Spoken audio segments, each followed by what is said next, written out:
OpenAI potentially $1 trillion ਦਾ IPO ਦੇ ਲਈ ready ਹੋ ਰਹੀ ਹੈ। ਜਿਹੜੇ ਚੈਟ ਜੀਪੀਟੀ ਦੇ ਓਨਰ ਹੈਗੇ OpenAI ਕੰਪਨੀਆਂ ਜਿਹੜੀ ਉਹ ਪਬਲਿਕ ਹੋਣ ਜਾ ਰਹੀ ਹੈ, ਇਦਾਂ ਦੀ ਜਿਹੜੀ ਕਨਸੂਮਰ ਮਿਲ ਰਹੀ ਹੈ। ਰਿਪੋਰਟ ਆਈ ਹੈ ਰੂਟਰਸ ਦੇ ਵਿੱਚ, ਉਹਨਾਂ ਇਹ ਕਿਹਾ ਕਿ OpenAI ਜਿਹੜਾ 2026 ਦੇ ਵਿੱਚ ਅਰਲੀ 2026 ਦੇ ਵਿੱਚ ਉਹ IPO ਹੋਣ ਜਾ ਰਹੀ ਹੈ। तो अपनी वैल्यूएशन उन्होंने सैट की है $1 ट्रिलियन का। पहला उन्होंने अपनी जी वैल्यू सी 20 बिलियन तो शुरू की, फिर 50 हो गई, फिर 100 बिलियन, फिर 200 बिलियन। ये आप कुछ हफ्ते पहले जो गल करते सी तो हुण वो $1 ट्रिलियन वैल्यूएशन जी वैल्थ जनरेशन हो रही है AI के फील्ड के विच कितनी ज़्यादा वा, ते आपां इस पासे ध्यान दईए। कुछ जिहड़े अपने लोग हैगे आ इस फील्ड के विच हैगे आ ਉਹ ਤੋਂ ਕਿੱਦਾਂ ਲਾਹਾ ਲੈ ਸਕਦੇ ਆ, ਇਹਦੇ 'ਚ ਕਿੱਦਾਂ ਇਨਵੋਲਵ ਹੋ ਸਕਦੇ, ਐਜੂਕੇਟ ਕਿੱਦਾਂ ਹੋ ਸਕਦੀ ਹੈ, ਤਾਂ ਆਪਾਂ ਇਸ ਜਿਹੜੀ ਵੈਲਥ ਦੀ ਇੱਕ ਓਪਰਚੁਨਿਟੀ ਆ ਵਨਸ ਇਨ ਲਾਈਫ ਟਾਈਮ ਓਪਰਚੁਨਿਟੀ ਲੱਗਦੀ ਹੈ ਜਾਂ one of the life time opportunity ਕਹਿ ਸਕਦੇ ਹੋ। Booking.com ਦੇ ਟਾਈਮ ਦੇ ਉੱਤੇ ਵੀ ਅਸੀਂ ਦੇਖਿਆ ਰੀਅਲ ਏਸਟੇਟ ਤੋਂ ਵੀ ਲੋਕਾਂ ਨੇ ਕਾਫੀ ਪੈਸਾ ਬਣਾਇਆ। ਤੇ ਹੁਣ ਅਗਲੀ ਜਿਹੜੀ ਓਪਰਚੁਨਿਟੀ ਆ ਇਹ AI ਦੀ ਆ, ਤੇ ਇਹ ਲਾਰਜੈਸਟ ਇਹਨੂੰ ਮੰਨਿਆ ਜਾ ਰਿਹਾ ਕਿ ਲਾਰਜੈਸਟ ਟੈਕ ਲਿਸਟਿੰਗ ਇਨ ਦਾ ਹਿਸਟਰੀ ਆ। ਇਸੇ ਤਰ੍ਹਾਂ ਐਕਸੀਕਿਊਟ ਆਮ ਤੌਰ ਦੇ ਉੱਤੇ ਮਾਰਕੀਟ ਦੇ ਵਿੱਚ ਇਹੀ ਇਹ ਆਉਂਦਾ ਕਿ AI ਕਰਕੇ ਹੀ ਜਿਹੜੀਆਂ ਲੇ ਆਫ ਵਗੈਰਾ ਹੋ ਗਈਆਂ। ਪਰ ਅੱਜ ਕੱਲ੍ਹ ਆਪਾਂ ਜਦੋਂ ਇਹ ਆਪਣੀ ਗੱਲ ਕਰਦੇ ਨਾ, ਆਪਾਂ ਕੋਸ਼ਿਸ਼ ਸਾਡੀ ਇਹ ਹੁੰਦੀ ਆ ਕਿ ਇਹ ਚੀਜ਼ਾਂ ਨੂੰ ਆਪਾਂ 2 ਸਾਲ ਪਹਿਲਾਂ ਤੋਂ ਵੀ ਇਹ ਗੱਲ ਕਰਦੇ ਆ ਰਹੇ ਹਾਂ, ਇਟਸ ਜਸਟ ਸਕਿੱਲ ਚੇਂਜ। ਜੇ ਤਾਂ ਤੁਸੀਂ ਸਕਿੱਲ ਆਪਣਾ ਚੇਂਜ ਕਰ ਲਓਗੇ ਤੇ ਨਵੀਂ ਮਾਰਕੀਟ ਦੇ ਵਿੱਚ ਵੀ ਠੀਕ ਰਹੋਗੇ।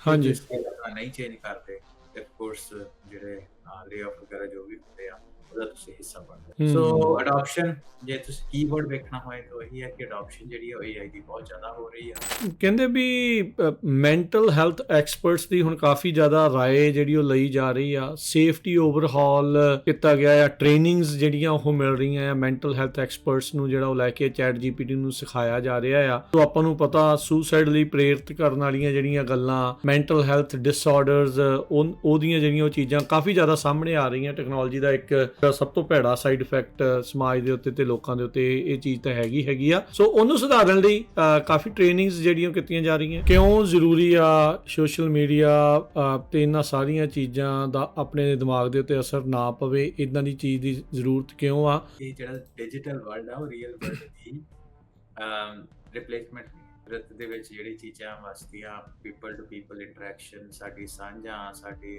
ਰਿਲੇਸ਼ਨਸ਼ਿਪਸ ਜਿਹੜੀਆਂ ਆਪਾਂ ਕੁਝ ਐਗਜ਼ਾਮਪਲਾਂ ਦੇ ਨਾਲ ਐਕਸਪਲੇਨ ਕਰਨ ਦੀ ਕੋਸ਼ਿਸ਼ ਕਰਦੇ ਹਾਂ। ਹਾਂਜੀ, ਇਹ ਦੱਸੋ ਤੁਸੀਂ ਗੁਰਬਾਣੀ ਸੁਣਦੇ ਹੋ ਬੈਠ ਕੇ ਆਪਣੇ ਟੀਵੀ ਉੱਤੇ, ਤੇ ਸੇਮ ਤੁਸੀਂ ਗੁਰਬਾਣੀ ਜਦੋਂ ਤੁਸੀਂ ਦਰਬਾਰ ਸਾਹਿਬ ਤੋਂ ਮੰਨ ਲਓ ਸੁਣਦੇ ਜਾਂ ਗੁਰਦੁਆਰਾ ਸਾਹਿਬ ਤੋਂ ਸੁਣਦੇ ਹੋ, ਤੇ ਸੇਮ ਤੁਸੀਂ ਗੁਰਬਾਣੀ ਜਦੋਂ ਤੁਸੀਂ ਗੁਰਦੁਆਰਾ ਸਾਹਿਬ ਵਿੱਚ ਬਹਿ ਕੇ ਦਰਬਾਰ ਸਾਹਿਬ ਦੇ ਵਿੱਚ ਬਹਿ ਕੇ ਸੁਣਦੇ ਹੋ, ਉਹਦਾ ਡਿਫਰੈਂਸ ਤੁਸੀਂ ਆਪ ਹਿਸਾਬ ਦਾ ਨਾ ਡਿਜੀਟਲ ਜਿਹੜਾ ਵਰਲਡ ਹੈ ਰਿਪਲੇਸ ਨਹੀਂ ਕਰ ਸਕਦਾ। ਰਿਪਲੇਸ ਨਹੀਂ ਕਰ ਸਕਦਾ। ਚੀਜ਼ ਇਹ ਹੈ ਕਿ ਤੁਸੀਂ ਫੇਸ ਟਾਈਮ ਕਰਦੇ ਹੋ ਆਪਣੇ ਮਾਂ-ਪਿਓ ਭੈਣ ਭਰਾਵਾਂ ਦੇ ਨਾਲ, ਵਰਸਸ ਤੁਸੀਂ ਸੋਫੇ ਤੇ ਬੈਠ ਕੇ ਉਹਨਾਂ ਦੇ ਨਾਲ ਇੱਕ ਦੂਜੇ ਦੇ ਲਾਗੇ ਬੈਠ ਕੇ ਨਾ ਆਮ ਜਾਇਤੇ ਤੇ ਗੱਲ ਕਰਦੇ ਹੋ। ਉਹ ਕਿੱਦਾਂ ਫਰਕ ਤਾਂ ਹੈ ਕਿ ਨਹੀਂ ਉਹਨਾਂ ਦੋਨਾਂ ਚੀਜ਼ਾਂ ਦਾ। ਸੇਮ ਚੀਜ਼ ਜਿਹੜੀ ਇਹ ਆ ਕਿ ਸੋਸ਼ਲ ਮੀਡੀਆ ਤੇ ਲੋਕੀ ਆਪਣੀ ਆਇਡੈਂਟੀਟੀ ਲਗਾ ਕੇ ਆਪਣੀ ਰੀਅਲ ਲਾਈਫ ਦੇ ਵਿੱਚ ਕੀ ਕਰ ਰਹੇ ਆ ਉਹਨੂੰ ਲਗਾ ਕੇ ਕੋਈ ਵੀ ਕਿਸੇ ਸਬਜੈਕਟ ਮੈਟਰ ਐਕਸਪਰਟ ਬਣ ਕੇ ਕਮੈਂਟ ਜਿਹੜਾ ਕਰ ਸਕਦੇ ਹੋ। ਸੋ ਰੀਅਲ ਵਰਲਡ ਦੇ ਵਿੱਚ ਜਿਹੜੇ ਤੁਸੀਂ ਆਸ-ਪਾਸ ਦੇ ਬੰਦੇ ਹੁੰਦੇ, ਉਹ ਬੰਦੇ ਨੂੰ ਜਾਣਦੇ ਵੀ ਕੌਣ ਆ, ਕਿੱਦਾਂ ਦਾ ਬੰਦਾ ਆ, ਕਿ ਐਕਸਪਰਟੀਜ਼ ਹੈਗੀ ਫੀਲਡ ਦੇ ਉੱਪਰ ਵਿੱਚ ਜਾਂ ਨਹੀਂ ਆ, ਜੋ ਵੀ ਆ ਉਹ ਚੀਜ਼ ਥੋੜੀ ਜਿਹੀ ਡਿਫਰੈਂਟ ਹੁੰਦੀ ਆ। ਹੁਣ ਸੋਸ਼ਲ ਮੀਡੀਆ ਇਹ ਆ ਵੀ ਇਹਨੂੰ ਬਿਲਕੁਲ ਹੀ ਛੱਡ ਦਈਏ ਇਹਨੂੰ, ਜਾਂ ਉਸ ਬਿਲਕੁਲ ਹੀ ਦੁਨੀਆ ਤੋਂ ਲੈਦਾ ਹੋ ਜਾਈਏ, ਨਹੀਂ। ਪਰ ਇਸ ਚੀਜ਼ ਦੇ ਉੱਤੇ ਜਿੱਦਾਂ ਆਪਾਂ ਚੈਟ ਜੀਪੀਟੀ ਵਾਲਿਆਂ ਨੇ ਕਹਿੰਦੇ ਕੁਝ ਬਾਉਂਡਰੀਜ਼ ਜਿਹੜੀ ਆਪਾਂ ਨੂੰ ਸੈਟਅਪ ਕਰਨੀਆਂ ਪੈਣੀਆਂ, ਉਹੀ ਬਾਉਂਡਰੀਜ਼ ਆਪਾਂ ਨੂੰ ਇੱਥੇ ਸੈਟਅਪ ਕਰਨੀਆਂ ਪੈਣੀਆਂ। ਇੱਕ ਤੇ ਹੈ ਕਿ ਜੋ ਸੋਸ਼ਲ ਮੀਡੀਆ ਦੇ ਉੱਤੇ ਚੱਲ ਰਿਹਾ ਹੁੰਦਾ ਵਾ ਜ਼ਰੂਰ ਉਹ ਰੀਅਲ ਵਰਲਡ ਨੂੰ ਇੰਪੈਕਟ ਕਰਦਾ, ਪਰ ਹੋ ਸਕਦਾ ਉਹ ਸੱਚਾਈ ਹੋਵੇ, ਅਧੂਰੀ ਸੱਚਾਈ ਹੋਵੇ ਜਾਂ ਸੱਚਾਈ ਨਾ ਵੀ। NVIDIA AI ਚਿਪਸ ਦੀ ਕਹਿ ਸਕਦੇ ਆ ਵੀ ਇਸ ਟਾਈਮ ਨੰਬਰ 1 ਕੰਪਨੀ ਬਣੀ ਹੋਈ ਆ, ਜੋ ਕਿ US ਦੇ ਵਿੱਚ ਸੁਪਰ ਕੰਪਿਊਟਰ ਵੀ ਬਣਾਉਂਦੀ ਆ। ਉਹ 5 ਟ੍ਰਿਲੀਅਨ ਉਸ ਦੀ ਜਿਹੜੀ ਵੈਲਿਊਏਸ਼ਨ ਜਿਹੜੀ ਉਹ ਹੋ ਗਈ ਆ। ਸੋ ਕੀ ਮਤਲਬ ਹੈ ਜੀ ਹੁਣ ਇਸ ਦਾ? ਅੱਜ ਤਾਂ AI ਇਹੀ ਦਿਖਾ ਰਹੀ ਆ ਵੀ ਡਾਲਰ ਹੀ ਡਾਲਰ ਆ। ਜੀ ਬਿਲਕੁਲ, ਆਪਣੇ ਗੱਲ ਬਾਤ ਅੱਜ ਦੀ ਪੂਰੇ ਟਾਕ ਸ਼ੋ ਦਾ ਜਿਹੜਾ ਥੀਮ ਆ ਉਹ ਸੇਮ ਆ ਕਿ AI ਜਿਹੜਾ ਬਹੁਤ ਜ਼ਿਆਦਾ ਵੈਲਥ ਜਨਰੇਟ ਕਰ ਰਹੀ ਆ।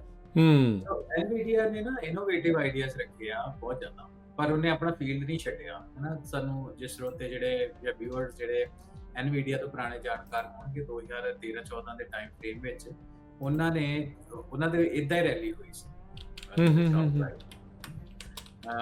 ਉਸ ਤੋਂ ਬਾਅਦ ਦੂਸਰੀ ਵਾਰ ਇਹਨਾਂ ਦੀ ਰੈਲੀ ਹੋਈ ਆ। ਸੋ ਇਹਨਾਂ ਆਪਣੇ ਆਪ ਨੂੰ ਉਦੋਂ ਦੇ ਨਾ ਇੰਟੈਲ ਨੂੰ ਜਿੱਦਾਂ ਢੇਰ ਕੀਤਾ ਸੀ ਜ਼ਿਆਦਾ ਇਹਨਾਂ ਦਾ ਆਈਡੀਆ ਜਿਹੜਾ ਹੈਗਾ ਸੀ ਉਹ ਗ੍ਰਾਫਿਕ ਕਾਰਡ ਦੇ ਵਿੱਚ ਹਨਾ ਹੂੰ ਹੂੰ ਹੂੰ ਉਹ ਹੂੰ ਤੋਂ ਇਹਨਾਂ ਪੈਸੇ ਬਣਾ ਕੇ ਤੇ ਇਨਵੈਸਟ ਕੀਤਾ AI ਦੇ ਵਿੱਚ ਉਹ ਹੂੰ ਇਹਨਾਂ ਦਾ ਸਾਹਮਣੇ ਆ ਰਿਹਾ। Punjabi radio USA Punjabi TV USA ਦੇ ਉੱਤੇ ਆਪ ਸਭ ਦਾ ਸਵਾਗਤ ਹੈ। ਮੈਂ ਰਾਜਕਨਵੀਰ ਸਿੰਘ, ਜੁੜ ਚੁੱਕੇ ਨੇ ਮੇਰੇ ਨਾਲ ਹਰਵਿੰਦਰ ਸਿੰਘ ਕੰਗ। ਪ੍ਰੋਗਰਾਮ ਲੈ ਕੇ ਹਾਜ਼ਰ ਹੋ ਚੁੱਕੇ ਹਾਂ ਪੰਜਾਬੀ ਟੈਕ ਟਾਕ। ਹਰਵਿੰਦਰ ਸਿੰਘ ਜੀ ਆਇਆਂ ਨੂੰ ਸਵਾਗਤ ਹੈ। ਸਤਿ ਸ੍ਰੀ ਅਕਾਲ ਜੀ। ਧੰਨਵਾਦ ਰਾਜਕਨਵੀਰ ਸਿੰਘ ਤੇ ਪੰਜਾਬੀ ਰੇਡੀਓ USA ਸੁਣਨ ਵਾਲੇ ਪੰਜਾਬੀ ਟੀਵੀ ਵੇਖ ਰਹੇ ਸਾਰੇ ਮਾਰੇ ਸਰੋਤੇ ਤੇ ਵਿਊਅਰਸ ਦਾ ਨਿਕਲ ਜੀ ਆ ਕਹਿੰਦੇ ਆ ਪ੍ਰੋਗਰਾਮ ਪੰਜਾਬੀ ਟੈਕ ਟਾਕ ਦੇ ਵਿੱਚ ਜੀ। ਗੱਲਬਾਤ ਟੈਕਨੋਲੋਜੀ ਦੇ ਖੇਤਰ ਦੀ ਕਰਾਂਗੇ, ਜਿਸ ਦੇ ਵਿੱਚ ਜੋ ਨਵੀਆਂ ਪੈੜਾਂ ਟੈਕਨੋਲੋਜੀ ਜਿਹੜੀ ਉਹ ਛੱਡਦੀ ਜਾ ਰਹੀ ਆ, ਉਸ ਦੇ ਬਾਰੇ ਦੱਸਾਂਗੇ। AI ਦਾ ਕੀ ਹਾਲਾਤ ਨੇ, ਕੀ ਨਵਾਂ ਆ ਰਿਹਾ ਆ, ਕਿਹੜੀਆਂ ਕੰਪਨੀਆਂ ਕਿਸ ਪਾਸੇ ਵੱਲ ਨੂੰ AI ਦੇ ਸੰਦਰਭ ਵਿੱਚ ਵੱਧ ਰਹੀਆਂ ਨੇ, ਉਸ ਬਾਰੇ ਚਰਚਾ ਜਿਹੜੀ ਉਹ ਆਪਾਂ ਕਰਦੇ ਹਾਂ। ਹਰ ਸੋਮਵਾਰ ਨੂੰ ਇਹ ਜਿਹੜਾ ਪ੍ਰੋਗਰਾਮ ਤੁਹਾਡੇ ਲਈ ਪੇਸ਼ ਕੀਤਾ ਜਾਂਦਾ ਹੈ 3 ਤੋਂ 4 ਵਜੇ ਤੱਕ ਕੈਲੀਫੋਰਨੀਆ ਟਾਈਮ ਦੇ ਮੁਤਾਬਕ ਪੰਜਾਬੀ ਰੇਡੀਓ USA ਦੇ ਸਾਰੇ ਰੇਡੀਓ ਸਟੇਸ਼ਨਸ ਦੇ ਉੱਤੇ ਅਤੇ ਸੋਸ਼ਲ ਮੀਡੀਆ ਦੇ ਜਿਹੜੇ ਸਾਰੇ ਹੀ ਪਲੇਟਫਾਰਮਸ ਦੇ ਉੱਤੇ, ਚਾਹੇ ਉਹ YouTube ਆ, ਫੇਸਬੁੱਕ ਆ, ਇੰਸਟਾਗ੍ਰਾਮ ਆ, ਟਿਕਟੋਕ ਆ। ਸੋ ਉਸ ਦੇ ਜ਼ਰੀਏ ਜੇ ਤੁਸੀਂ ਸਾਡੇ ਨਾਲ ਜੁੜਦੇ ਆ ਤਾਂ ਇਹਨਾਂ ਪ੍ਰੋਗਰਾਮਾਂ ਦੇ ਨਾਲ ਤੁਸੀਂ ਜੁੜ ਸਕਦੇ ਆ। ਸੋ ਟੈਕਨੋਲੋਜੀ ਦੀ ਦੁਨੀਆ ਦੇ ਬਾਰੇ ਚਰਚਾ ਸਾਡੀ ਇਹੀ ਇਸੇ ਕਰਕੇ ਹੀ ਕਰਦੇ ਆ ਵੀ ਕਿੱਦਾਂ ਇਹਨਾਂ ਨੇ ਇਫੈਕਟ ਆਪਣੀ ਕਮਿਊਨਿਟੀ 'ਤੇ, ਆਪਣੇ ਆਮ ਲੋਕਾਂ ਦੇ ਉੱਤੇ, ਬਿਜ਼ਨਸਿਸ ਦੇ ਉੱਤੇ ਜਿਹੜਾ ਉਹ ਪਾ ਰਿਹਾ ਆ, ਉਹਦੇ ਬਾਰੇ ਚਰਚਾ ਰਹਿੰਦੀ ਆ। AI ਦੀ ਚਰਚਾ ਹਰ ਪਾਸੇ ਆ ਹਰਵਿੰਦਰ ਸਿੰਘ, ਅਤੇ ਉਸ ਬਾਰੇ ਜਿਹੜੀ ਆਪਾਂ ਗੱਲਬਾਤ ਦੀ ਜਿਹੜੀ ਸ਼ੁਰੂਆਤ ਜਿਹੜੀ ਉਹ ਕਰਦੇ ਆ। ਓਪਨ AI ਪੋਟੈਂਸ਼ੀਅਲੀ $1 ਟ੍ਰਿਲੀਅਨ ਦਾ IPO ਦੇ ਲਈ ਰੈਡੀ ਹੋ ਰਹੀ ਹੈ। ਜੀ ਬਿਲਕੁਲ, ਆਪਣੀ ਅੱਜ ਦੀ ਜਿਹੜੀ ਵੀ ਗੱਲਬਾਤ ਹੋਏਗੀ ਇਹਦਾ ਕੰਟੈਕਸਟ ਹੀ ਰਾਜ ਕਰਨ ਇਹ ਆ ਕਿ AI ਦੀ ਜਿਹੜੀ AI ਦੇ ਵਿੱਚ ਕਿੰਨਾ ਜ਼ਿਆਦਾ ਕੰਮ ਜਿਹੜਾ ਹੋ ਗਿਆ, ਵੀ ਅਡਾਪਸ਼ਨ ਕਿੰਨੀ ਦੁਨੀਆ ਭਰ ਦੇ ਵਿੱਚ ਵੱਧ ਰਹੀ ਹੈ ਜੀ। ਤੇ ਉਹਦੇ ਤੋਂ ਆਫ ਕੋਰਸ ਜਿਹੜੇ ਕੰਪਨੀਜ਼ ਇਸ ਕੰਮ ਦੇ ਵਿੱਚ ਪਾਏ ਨਹੀਂ ਰਹਾ, ਉਹ ਇਹਨੂੰ ਅੱਗੇ ਲੈ ਕੇ ਚੱਲ ਰਹੀਆਂ ਤੇ ਉਹਨਾਂ ਦੀ ਜਿਹੜੀ ਜਿਹੜਾ ਪੈਸਾ ਜਨਰੇਟ ਕਰਨ ਦੀ ਉਹਨਾਂ ਦੀ ਸਮਰੱਥਾ ਉਹ ਕਿੰਨੀ ਜ਼ਿਆਦਾ। ਸੋ ਇਸੀ ਨੂੰ ਲੈ ਕੇ ਜਿਹੜੇ ਚੈਟ GPT ਦੇ ਓਨਰ ਹੈਗੇ ਓਪਨ AI ਕੰਪਨੀਆਂ ਜਿਹੜੀ ਉਹ ਪਬਲਿਕ ਹੋਣ ਜਾ ਰਹੀ ਹੈ, ਇਦਾਂ ਦੀ ਜਿਹੜੀ ਕਨਸੂਆਂ ਮਿਲ ਰਹੀ ਹੈ। ਗੱਲ ਪਤਾ ਹੈ ਨਾ, ਬਹੁਤ ਡਿਟੇਲਸ ਆਪਾਂ ਕੋਲ ਨਹੀਂ ਅਜੇ ਅਵੇਲੇਬਲ, ਪਰ ਬੇਸਿਕਲੀ ਜੋ ਰਿਪੋਰਟ ਆਈ ਹੈ ਰੂਟਰਸ ਦੇ ਵਿੱਚ, ਉਹਨਾਂ ਇਹ ਕਿਹਾ ਕਿ ਓਪਨ AI ਜਿਹੜਾ 2026 ਦੇ ਵਿੱਚ ਅਰਲੀ 2026 ਦੇ ਵਿੱਚ ਉਹ IPO ਹੋਣ ਜਾ ਰਹੀ ਹੈ।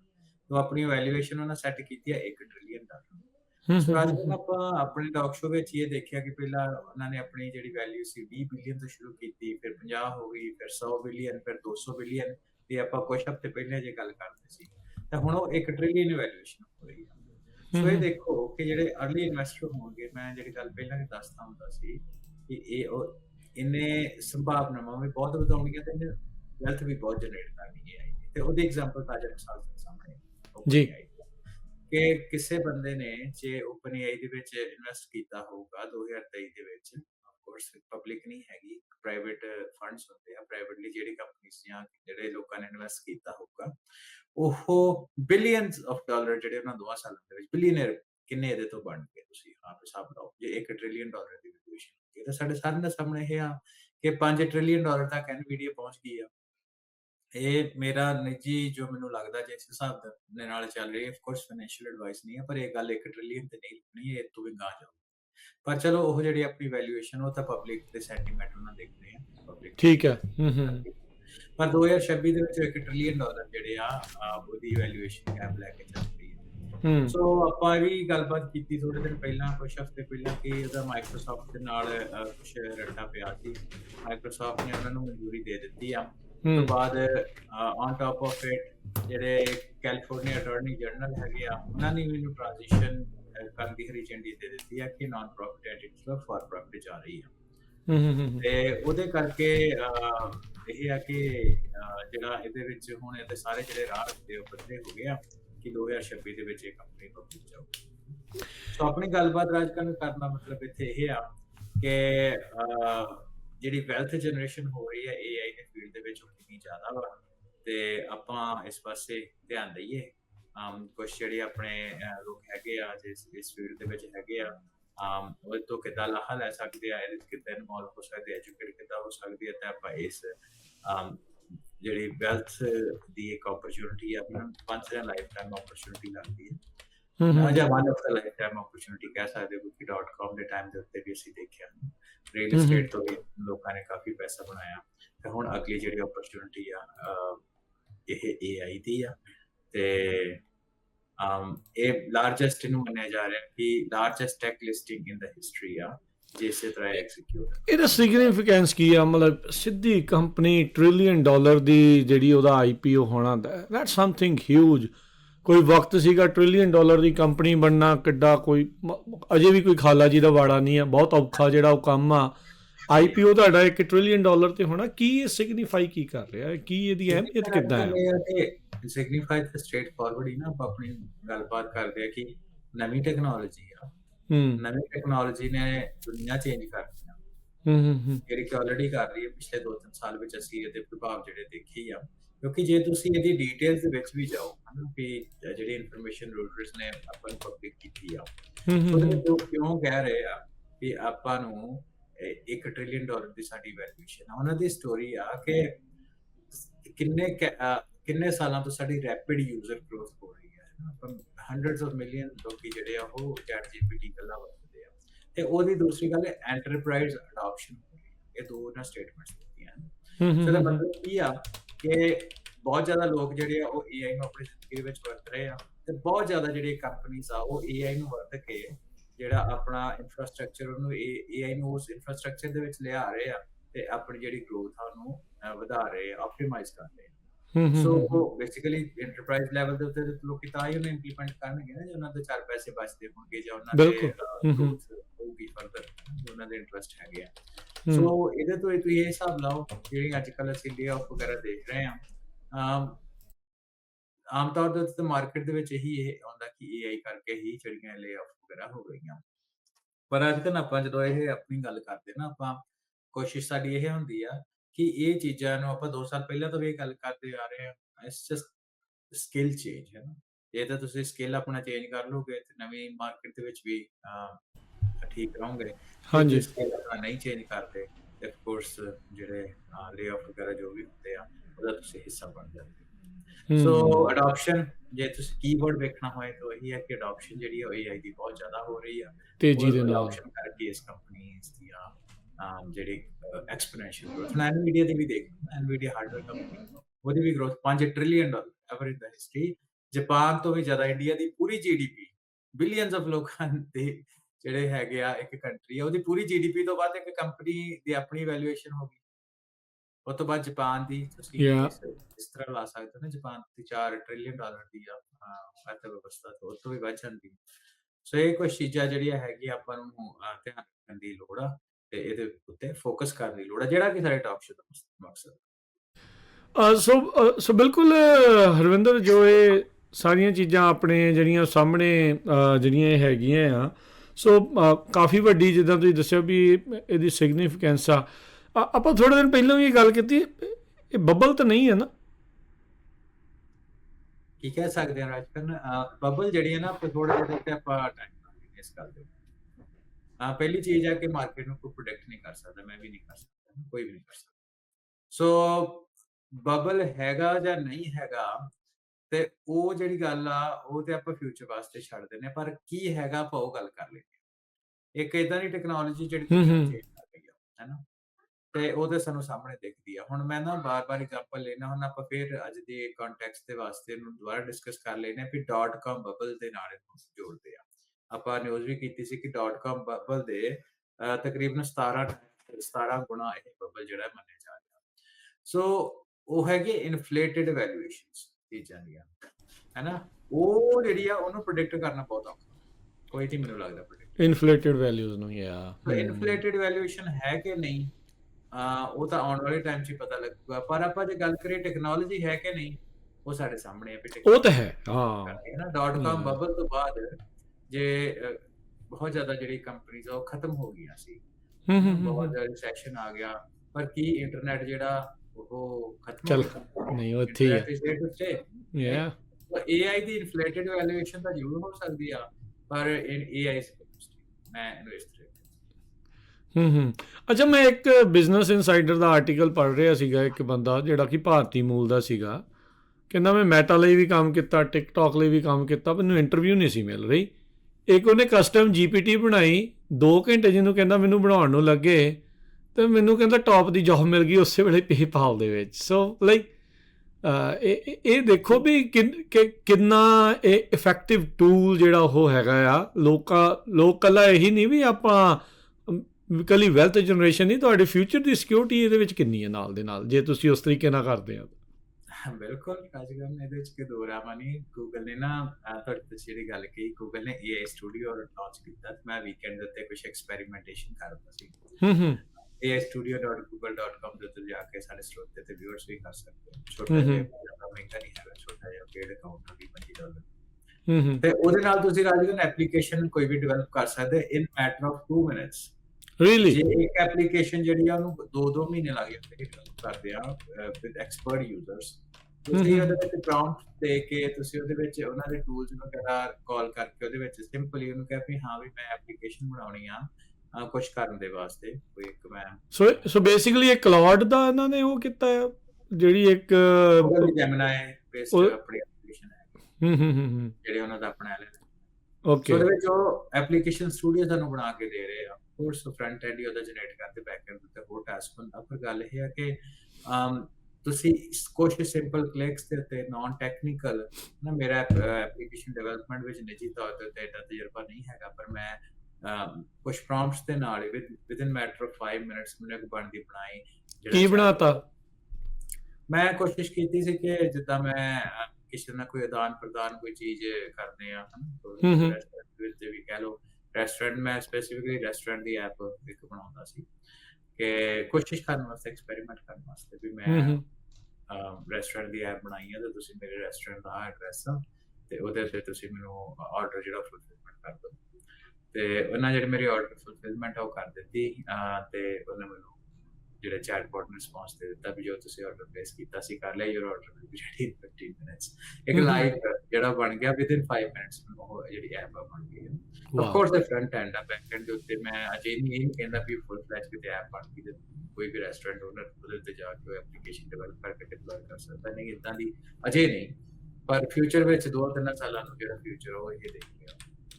ਐਟਲੀਸਟ ਫਰੰਟ ਐਂਡ ਕ੍ਰੀਏਟ ਕਰ ਸਕਦੇ ਹੋ, ਬੈਕ ਐਂਡ ਦੇ ਉੱਤੇ ਤੁਸੀਂ ਨਾ ਆਪਣੇ ਲੌਜਿਕ, ਤੁਹਾਡੇ ਟੂਲਸ ਤੇ ਨਾਲ ਇੰਟੀਗ੍ਰੇਸ਼ਨ, ਉਹ ਸਾਰੀ ਚੀਜ਼ਾਂ ਮੈਟਰ ਕਰਦੀਆਂ, ਜਿਹੜੇ ਕਿ ਅਜੇ ਟਾਈਮ ਲੱਗੂਗਾ। ਪਰ ਇਹ ਆ ਵੀ ਇੱਕ ਵੱਡਾ ਸਟੈਪ ਇਸ ਚੀਜ਼ ਨੂੰ ਕਿਹਾ ਜਾ ਸਕਦਾ। ਜੇ ਮੈਂ ਤੁਹਾਡੀ ਗੱਲ ਦਾ ਰਿਸਪੌਂਸ ਕਰਦਾ ਸੀ ਕਿ ਜਿਹੜੀ GPT ਬੇਸਡ ਨੇ ਆਪਣਾ ਇੱਕ ਮਾਡਲ ਜਿਹਾ ਇਨਫਰਾਸਟ੍ਰਕਚਰ ਤਿਆਰ ਕੀਤਾ, ਇਸ ਟਾਈਮ ਦੇ ਉੱਤੇ AI ਦੇ ਨਾਲ ਰਿਲੇਟਡ ਰਾਜਕਰਨ ਬਹੁਤ ਜ਼ਿਆਦਾ ਜਿਹੜੇ ਸਕਿੱਲ ਆ ਉਹਦੀ ਡਿਮਾਂਡ ਦੇ ਵਿੱਚ ਆ ਜੀ। ਤੇ ਉਹਦੇ ਵਿੱਚ ਚਲੋ ਥੋੜਾ ਨੈਗੇਟਿਵ ਦੀ ਸਾਈਡ ਇਹ ਵੀ ਹੈ ਕਿ ਜਿਨ੍ਹਾਂ ਨੂੰ ਨਹੀਂ ਜਾਣਦੇ ਉਹ ਵੀ ਆਪਣੇ ਆਪ ਦੇ ਉੱਤੇ AI ਲਿਖ ਰਹੇ ਆ। ਚਲੋ ਏਦਾਂ ਹੁੰਦਾ ਹੀ ਆ, ਹਰ ਵਾਰੀ ਹੁੰਦਾ। ਤੇ ਪਰ ਗੱਲ ਇਹਦੇ 'ਚ ਇਹ ਆ ਕਿ AI ਦੀ ਡਿਮਾਂਡ, AI ਦੀ ਵਰਤੋਂ, AI ਦੇ ਵਿੱਚ ਪੈਸਾ ਜਨਰੇਸ਼ਨ, ਇਹਦੀ ਇੰਪਲੀਮੈਂਟੇਸ਼ਨ ਇਨ ਐਗਜ਼ਿਸਟਿੰਗ ਇਨਫਰਾਸਟ੍ਰਕਚਰ, ਉਹ ਰਾਜ ਕਰਨਾ ਇਸ ਟਾਈਮ ਦੇ ਉੱਤੇ ਦੇਖੇ ਤੇ ਪੂਰੇ ਧੜੱਲੇ ਦੇ ਨਾਲ, ਜੋਰਾਂ ਸ਼ੋਰਾਂ ਦੇ ਨਾਲ ਚੱਲ ਰਹੀ ਹੈ। ਜੀ ਜੀ, ਬਿਲਕੁਲ। ਅਗਲੀ ਹਰਮਿੰਦਰ, ਚੈਟ GPT ਦੇ ਨਾਲ ਹੀ ਆਪਾਂ ਗੱਲਬਾਤ ਜਿਹੜੀ ਉਹ ਕਰ ਰਹੇ ਹਾਂ। ਕਹਿੰਦੇ ਵੀ ਮੈਂਟਲ ਹੈਲਥ ਐਕਸਪਰਟਸ ਦੀ ਹੁਣ ਕਾਫੀ ਜ਼ਿਆਦਾ ਰਾਏ ਜਿਹੜੀ ਉਹ ਲਈ ਜਾ ਰਹੀ ਆ, ਸੇਫਟੀ ਓਵਰਹਾਲ ਕੀਤਾ ਗਿਆ ਆ, ਟ੍ਰੇਨਿੰਗਸ ਜਿਹੜੀਆਂ ਉਹ ਮਿਲ ਰਹੀਆਂ ਆ ਮੈਂਟਲ ਹੈਲਥ ਐਕਸਪਰਟਸ ਨੂੰ, ਜਿਹੜਾ ਉਹ ਲੈ ਕੇ ਚੈਟ GPT ਨੂੰ ਸਿਖਾਇਆ ਜਾ ਰਿਹਾ ਆ। ਸੋ ਆਪਾਂ ਨੂੰ ਪਤਾ ਸੁਸਾਈਡ ਲਈ ਪ੍ਰੇਰਿਤ ਕਰਨ ਵਾਲੀਆਂ ਜਿਹੜੀਆਂ ਗੱਲਾਂ, ਮੈਂਟਲ ਹੈਲਥ ਡਿਸਆਰਡਰਸ, ਉਹਦੀਆਂ ਜਿਹੜੀਆਂ ਉਹ ਚੀਜ਼ਾਂ ਕਾਫੀ ਜ਼ਿਆਦਾ ਸਾਹਮਣੇ ਆ ਰਹੀਆਂ। ਟੈਕਨੋਲੋਜੀ ਦਾ ਇੱਕ ਜਿਹੜਾ ਸਭ ਤੋਂ ਭੈੜਾ ਸਾਈਡ ਇਫੈਕਟ ਸਮਾਜ ਦੇ ਉੱਤੇ ਤੇ ਲੋਕਾਂ ਦੇ ਉੱਤੇ ਇਹ ਚੀਜ਼ ਤਾਂ ਹੈਗੀ ਆ। ਸੋ ਉਹਨੂੰ ਸੁਧਾਰਨ ਲਈ ਕਾਫੀ ਟ੍ਰੇਨਿੰਗਸ ਜਿਹੜੀਆਂ ਕੀਤੀਆਂ ਜਾ ਰਹੀਆਂ, ਕਰਨੀਆਂ ਪੈਣੀ ਸੀ ਰਾਜ ਕਰਨਾ ਇਹਨਾਂ ਨੂੰ। ਵੈਸੇ ਚੰਗਾ ਸਟੈਪ ਬਣ ਜੇ, ਫਰਸਟ ਆਫ ਆਲ ਚੰਗਾ ਸਟੈਪ ਇੱਕ ਮੰਨਿਆ ਜਾ ਸਕਦਾ। ਪਰ ਗੱਲ ਇਹ ਵੀ ਇਹਨਾਂ ਦੀ ਨੈਗੇਟਿਵ ਪਬਲਿਸਿਟੀ ਬਹੁਤ ਹੋਈ ਸੀ ਚੈਟਬੋਟ ਦੀ। ਯੂਜ਼ਰ ਨੇ ਗੱਲਾਂ ਸਾਹਮਣੇ ਲੈ ਕੇ ਆਉਂਦੀਆਂ ਸੀ ਕਿ ਜਿਹੜਾ ਚੈਟਬੋਟ ਆ ਇਹਨਾਂ ਦਾ ਚੈਟ GPT OpenAI ਦਾ, ਉਹਨੇ ਯੂਜ਼ਰਸ ਨੂੰ ਕਿਹਾ ਕਿ ਤੁਸੀਂ ਕਹ ਲਓ ਨੈਗੇਟਿਵ ਪਰਸੈਪਸ਼ਨ ਜਾਂ ਉਹਨਾਂ ਨੂੰ ਸੈਲਫ ਹਾਰਮ ਕਰਨ ਵਾਸਤੇ ਪ੍ਰੇਰਿਆ। ਉਸ ਕਾਰਨ ਦੇ ਵਿੱਚ ਕੀ ਹੁੰਦਾ ਕਿ ਇਹਨਾਂ ਨੇ OpenAI ਨੇ 170 ਦੇ ਕਰੀਬ ਜਿਹੜੇ ਮੈਂਟਲ ਹੈਲਥ ਐਕਸਪਰਟਸ ਆ ਉਹਨਾਂ ਦੀ ਰਾਏ ਲੈ ਕੇ ਚੈਟ GPT ਨੂੰ ਬੈਟਰ ਬਣਾਇਆ।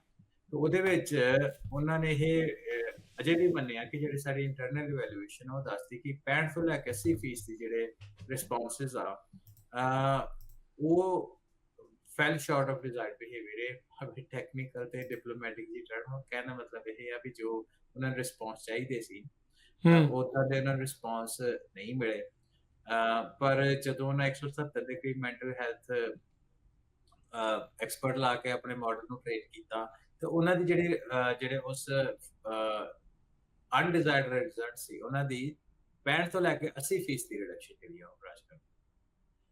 ਸੋ ਇਹ ਜਿਹੜਾ ਨਵਾਂ ਮਾਡਲ ਉਹਨਾਂ ਅਕਤੂਬਰ 23 ਨੂੰ ਲਾਂਚ ਕਰ ਦਿੱਤਾ ਸੀ। ਮਾਡਲ ਦੇ ਵਿੱਚ ਅਪਡੇਟ ਜਿਹੜੀ ਉਹਨੇ ਲਾਂਚ ਕਰ ਦਿੱਤੀ ਸੀ ਵੀ ਜਿਹਦੇ ਵਿੱਚ ਉਹਨਾਂ ਇਹ ਵੇਖਿਆ ਕਿ ਜਿਹੜਾ ਯੂਜ਼ਰ ਆ ਉਹ ਕਿੰਨਾ ਦੀ ਇਨਫੋਰਮੇਸ਼ਨ ਦੇ ਰਿਹਾ ਤੇ ਉਹ ਸਿਗਨਲ ਜਿਹੜੇ ਡਿਟੈਕਟ ਕੀਤੇ ਜਾਣ। ਮਿਸਾਲ ਦੇ ਤੌਰ ਦੇ ਉੱਤੇ ਜੇ ਕੋਈ ਸੈਲਫ ਹਾਰਮ ਸੁਸਾਈਡ ਵਗੈਰਾ ਉਹਦੀ ਗੱਲਬਾਤ ਕਰ ਰਿਹਾ ਵਾ ਜਾਂ ਉਹਨਾਂ ਦੇ ਉੱਤੇ ਕਿੱਦਾਂ ਦੇ ਵਰਡ ਐਡ ਕਰਨੇ, ਸਪੋਰਟਿਵ ਲੈਂਗੁਏਜ ਪੈਟਰਨ ਆਪਾਂ ਕਿੱਦਾਂ ਕਿਹੜੇ ਆਪਾਂ ਯੂਜ਼ਰ ਨੂੰ ਇਨਫੋਰਮੇਸ਼ਨ ਜਿਹੜੀ ਆ ਉਹ ਦੇਣੀ ਆ ਤੇ ਆਪਣੇ ਚੈਟਬੋਟ ਦੀ ਬਾਉਂਡਰੀ ਨੂੰ ਡਿਫਾਈਨ ਕਰਦੇ ਵੀ ਇੱਕ ਪਾਰਟਿਕੂਲਰ ਲੈਵਲ ਤੋਂ ਅੱਗੇ ਜਿਹੜੀ ਉਹ ਗੱਲਬਾਤ ਨਾ ਹੋਵੇ ਕਿ ਚੈਟਬੋਟ ਇੱਕ ਚੈਟਬੋਟ ਆ, ਕੋਈ ਕਲੀਨੇਸ਼ਨ ਨਹੀਂ ਹੈਗਾ ਤੇ ਉਹ ਜਿਹੜੀ ਇੱਕ ਡਰਾ ਵਾ ਲਾਈਨ ਇਨ ਦ ਸੈਂਡ ਜਿਹਨੂੰ ਕਹਿ ਸਕਦੇ ਉਹ ਚੈਟਬੋਟ ਜਿਹੜੀ ਆ ਡਰਾ ਕਰੇ। ਸੋ ਬੇਸਿਕਲੀ ਉਹਨਾਂ ਕੁਝ ਆਪਣੇ ਸੇਫਟੀ ਬੈਂਚਮਾਰਕ ਤੇ ਸੈਟਅਪ ਕੀਤੇ ਆ ਜਿਹਨੂੰ ਕੰਪਨੀ ਕਹਿੰਦੇ ਆ ਕਿ ਆਉਣ ਵਾਲੇ ਟਾਈਮ ਦੇ ਵਿੱਚ ਉਹ ਪਬਲਿਸ਼ ਕਰੇਗੀ ਤੇ ਇਸ ਟਾਈਮ ਦੇ ਉੱਤੇ ਕੁਝ ਜ਼ਿਆਦਾ ਜਿਹੜੀ ਗਾਰਡ ਰੇਲਸ ਆ ਉਹਨਾਂ ਇਸ ਇੰਫਰਾਸਟ੍ਰਕਚਰ ਦੇ ਵਿੱਚ ਲਾਈਆਂ ਕਿਉਂਕਿ ਅੱਜ ਕੱਲ੍ਹ ਗੱਲ ਇਹ ਹੈ ਕਿ ਅਮਰੀਕਨ ਸਿਸਟਮ ਕੁਛ ਇਦਾਂ ਦਾ ਵਾ ਕਿ ਇੱਕ ਵਾਰ ਬੰਦਾ ਲੀਓ ਗੱਡੀ ਲੈ ਜਾਏ ਨਾ, ਮੈਨੂੰ ਐਕਸਪਲੇਨ ਕਰਨ ਦੀ ਕੋਸ਼ਿਸ਼ ਕਰਨਾ ਆਪਣੇ ਸਿੱਧ ਪੱਧਰੀ ਲੈਂਗੁਏਜ ਲੀਓ ਇੱਕ ਵਾਰ ਬੰਦੇ ਦੀ ਗੱਡੀ ਲੈ ਜਾਏ ਫਿਰ ਉਹਦੇ ਲਈ ਕੋਈ ਬਹੁਤਾ ਜਸਟਿਸ ਸਿਸਟਮ ਨਹੀਂ ਹੈਗਾ ਹੈ ਨਾ। ਮਿਸਾਲ ਦੇ ਤੌਰ ਤੇ ਉੱਤੇ ਜੇ ਬੰਦਾ ਕਿਤੇ ਇਕੱਲਾ ਪੈ ਜਾਏ ਜਾਂ ਜਿਹਦਾ ਕੋਈ ਇਨਫਰਾਸਟ੍ਰਕਚਰ ਯਾਰਾਂ ਦੋਸਤਾਂ ਕਈ ਵਾਰ ਬਿਹੇਵੀਅਰ ਦਾ ਪਰਸਨੈਲਿਟੀ ਇਦਾਂ ਹੁੰਦੀ ਆ ਤੇ ਉਹ ਫਿਰ ਸੋਸ਼ਲ ਮੀਡੀਆ ਤਕਨੀਕ ਦੇ ਨਾਲ ਬਹੁਤ ਜ਼ਿਆਦਾ ਜੁੜ ਜਾਂਦਾ, ਉੱਤੇ ਡਿਪੈਂਡੈਂਸੀ ਜਿਹੜੀ ਉਹ ਰੱਖਣ ਲੱਗ ਪੈਂਦਾ। ਸੋ ਉਹਦੇ ਕਰਕੇ ਬਹੁਤ ਜ਼ਿਆਦਾ ਟਾਈਮ ਇਹਨਾਂ ਉੱਤੇ ਸਪੈਂਡ ਕਰ ਦਿੰਦੇ, ਡਿਪੈਂਡੈਂਸੀ ਇਹਨਾਂ ਉੱਤੇ ਰੱਖਣ ਕਰਕੇ ਉਹਦੀ ਰਿਲਾਇੰਸ ਜਿਹੜੀ ਆ ਉਹ ਬਣ ਜਾਂਦੀ ਆ ਤੇ ਉਹ ਕਈ ਵਾਰ ਇਸ ਤਰੀਕੇ ਨਾਲ ਗਲਤ ਪਾਸੇ ਨੂੰ ਤੁਰ ਪੈਂਦਾ। ਸੋ ਓਪਨ AI ਦੀ ਇਹ ਇੱਕ ਵਧੀਆ ਸਟੈਪ ਇਹਨਾਂ ਲਿਆ ਕਿ ਕੁਝ ਮੈਂਟਲ ਹੈਲਥ ਐਕਸਪਰਟ ਨੂੰ ਲੈ ਕੇ 170 ਦੇ ਕਰੀਬ ਆਪਣੇ ਉਹਨਾਂ ਜਿਹੜੇ ਟੂਲਸ ਨੂੰ ਟ੍ਰੇਨ ਕੀਤੇ ਤਾਂ ਕਿ ਜਿਹੜੇ ਲੋਕ ਇਸ ਸਪੈਕਟਰਮ ਦੇ ਵਿੱਚ ਤੁਰੇ ਫਿਰਦੇ ਆ ਜਾਂ ਹੈਗੇ ਆ ਅਨਫੋਰਚੂਨੇਟਲੀ ਕਹਿ ਲਓ ਉਹਨਾਂ ਨੂੰ ਬੈਟਰ ਗਾਈਡ ਕੀਤਾ ਜਾਏ, ਉਹਨਾਂ ਦੀ ਬੈਟਰ ਜਿਹੜੀ ਆ ਟੇਕ ਕੇਅਰ ਕੀਤੀ ਜਾਏ। ਇੱਕ ਵਧੀਆ ਸਟੈਪ ਦੇਖਿਆ ਜਾ ਸਕਦਾ। ਠੀਕ ਹੈ, ਇਸੇ ਦੇ ਉੱਤੇ ਹਰਵਿੰਦਰ ਨਾਲ ਥੋੜ੍ਹੀ ਜਿਹੀ ਆਪਾਂ ਜਿਹੜੀ ਗੱਲ ਕਰ ਵੀ ਲਈ ਹੈ ਲਾਈਕ ਕਿਉਂ ਜ਼ਰੂਰੀ ਆ ਸੋਸ਼ਲ ਮੀਡੀਆ ਤੇ ਇਹਨਾਂ ਸਾਰੀਆਂ ਚੀਜ਼ਾਂ ਦਾ ਆਪਣੇ ਦਿਮਾਗ ਦੇ ਉੱਤੇ ਅਸਰ ਨਾ ਪਵੇ, ਇੱਦਾਂ ਦੀ ਚੀਜ਼ ਦੀ ਜ਼ਰੂਰਤ ਕਿਉਂ ਆ ਤੇ ਆਪਾਂ ਲਾਈਕ ਕਿਉਂਕਿ ਇਹ ਹਰ ਵਾਰੀ ਗੱਲ ਕਰਨੀ ਪੈਣੀ ਆ ਤੇ ਕਰਨੀ ਚਾਹੀਦੀ ਵੀ ਆ ਵੀ ਸਿਚੁਏਸ਼ਨ ਜਿਹੜੀ ਉਹ ਬਣੀ ਪਈ ਆ। ਕੁਝ ਸਟੈਪਸ ਕੁਝ ਇੱਦਾਂ ਦੀਆਂ ਚੀਜ਼ਾਂ ਆਪਾਂ ਫਿਰ ਜੇ ਤੁਸੀਂ ਦੁਹਰਾ ਦਿਓ ਕਿੱਦਾਂ ਬਚਾ ਰੱਖੀਏ ਆਪਣਾ। ਰਾਜਕਰਨ ਸਭ ਤੋਂ ਪਹਿਲਾਂ ਤਾਂ ਜਿਹੜਾ ਡਿਜੀਟਲ ਵਰਲਡ ਹੈ ਉਹ ਰੀਅਲ ਵਰਲਡ ਦੀ ਰਿਪਲੇਸਮੈਂਟ ਨਹੀਂ, ਇਹ ਚੀਜ਼ ਆਪਾਂ ਨੂੰ ਧਿਆਨ ਰੱਖਣੀ ਪਏਗੀ। ਇਹ ਚੀਜ਼ ਨਾ ਹਾਂਜੀ ਸੌਰੀ ਮੈਂ ਤੁਹਾਡੀ ਗੱਲ ਨੂੰ ਵਿੱਚ ਕੱਟ ਰਿਹਾ। ਮੈਂ ਆਪਾਂ ਹੁਣੇ ਨਗਰ ਕੀਰਤਨ ਤੋਂ ਹੋ ਕੇ ਆਏ ਯੂਨੀਵਰਸਿਟੀ ਦੇ ਉੱਤੇ ਰੀਅਲ ਵਰਲਡ ਦੇ ਲੋਕ ਤੇ ਕਮੈਂਟ ਦੇ ਲੋਕਾਂ ਜ਼ਮੀਨ ਅਸਮਾਨ ਦਾ ਜਿਹੜਾ ਫਰਕ ਹੁੰਦਾ। ਕਮੈਂਟ ਨੂੰ ਦਿਲ ਤੇ ਨਹੀਂ ਲਾਉਣ ਵਾਲੀ ਜਿਹੜੀ ਗੱਲ ਹੁੰਦੀ ਉਹ ਚੀਜ਼ਾਂ ਜਿਹੜੀਆਂ ਹੁੰਦੀਆਂ ਸੋ ਕਹਿਣ ਵਾਲੇ ਉੱਥੇ ਬਹੁਤ ਉਹ ਬਹੁਤ ਚੁਟਕੀ ਭਰ ਛੋਟੇ ਜਿਹੇ ਹੁੰਦੇ ਆ ਤੇ ਜਿਹੜੇ ਤੁਹਾਡੇ ਸਪੋਰਟਰ ਆ ਜਾਂ ਜਿਹੜਾ ਕਹਿ ਲਓ ਵੀ ਜਿਹੜੇ ਅਸਲ ਦੁਨੀਆ ਜਿਹੜੀ ਸੁਣ ਰਹੀ ਆ ਉਹ ਬਹੁਤ ਵੱਖਰੀ ਤਰ੍ਹਾਂ ਦੀ ਜਿਹੜੀ ਹੁੰਦੀ ਆ। ਹਾਂਜੀ ਕੰਟੀਨਿਊ ਕਰਿਓ ਗੱਲ ਜੀ। ਮੇਰੇ ਕੋਲ ਵੀ ਉਸ ਚੀਜ਼ ਦਾ ਪੈਟਰਨ ਹੀ ਕਹਿੰਦਾ ਕਿ ਜਿਹੜਾ ਡਿਜੀਟਲ ਵਰਲਡ ਆ ਉਹ ਰੀਅਲ ਵਰਲਡ ਦੀ ਰਿਪਲੇਸਮੈਂਟ ਨਹੀਂ ਹੈ ਨਾ। ਕੁਦਰਤ ਦੇ ਵਿੱਚ ਜਿਹੜੀ ਚੀਜ਼ਾਂ ਵਸਦੀਆਂ ਪੀਪਲ ਟੂ ਪੀਪਲ ਇੰਟਰੈਕਸ਼ਨ, ਸਾਡੀ ਸਾਂਝਾਂ, ਸਾਡੀ ਰਿਲੇਸ਼ਨਸ਼ਿਪਸ ਜਿਹੜੀਆਂ ਸਾਡੇ ਜਿਹੜੇ ਧਾਰਮਿਕ ਮਿਸਾਲ ਦੇ ਤੌਰ ਦੇ ਉੱਤੇ ਨਾ ਆਪਾਂ ਤੁਸੀਂ ਯੂਨੀਵਰਸਿਟੀ ਦੀ ਐਗਜ਼ਾਮਪਲ ਲੈ ਲੈਂਦੇ ਹੋ। ਆਪਾਂ ਕੁਝ ਐਗਜ਼ਾਮਪਲਾਂ ਤੇ ਐਕਸਪਲੇਨ ਕਰਨ ਦੀ ਕੋਸ਼ਿਸ਼ ਕਰਦੇ ਹਾਂ ਜੀ। ਦੋ ਚਾਰ ਮਿੰਟ ਆਪਾਂ ਤੁਸੀਂ ਪੁੱਛਿਆ ਤੇ ਆਪਾਂ ਇਹਦੇ ਉੱਪਰ ਲਾ ਲੈਂਦੇ ਉਹਦੇ ਨਾਲ ਗੱਲ ਜਿਹੜੀ ਸੌਖੀ ਸਮਝ ਆ ਜਾਏ।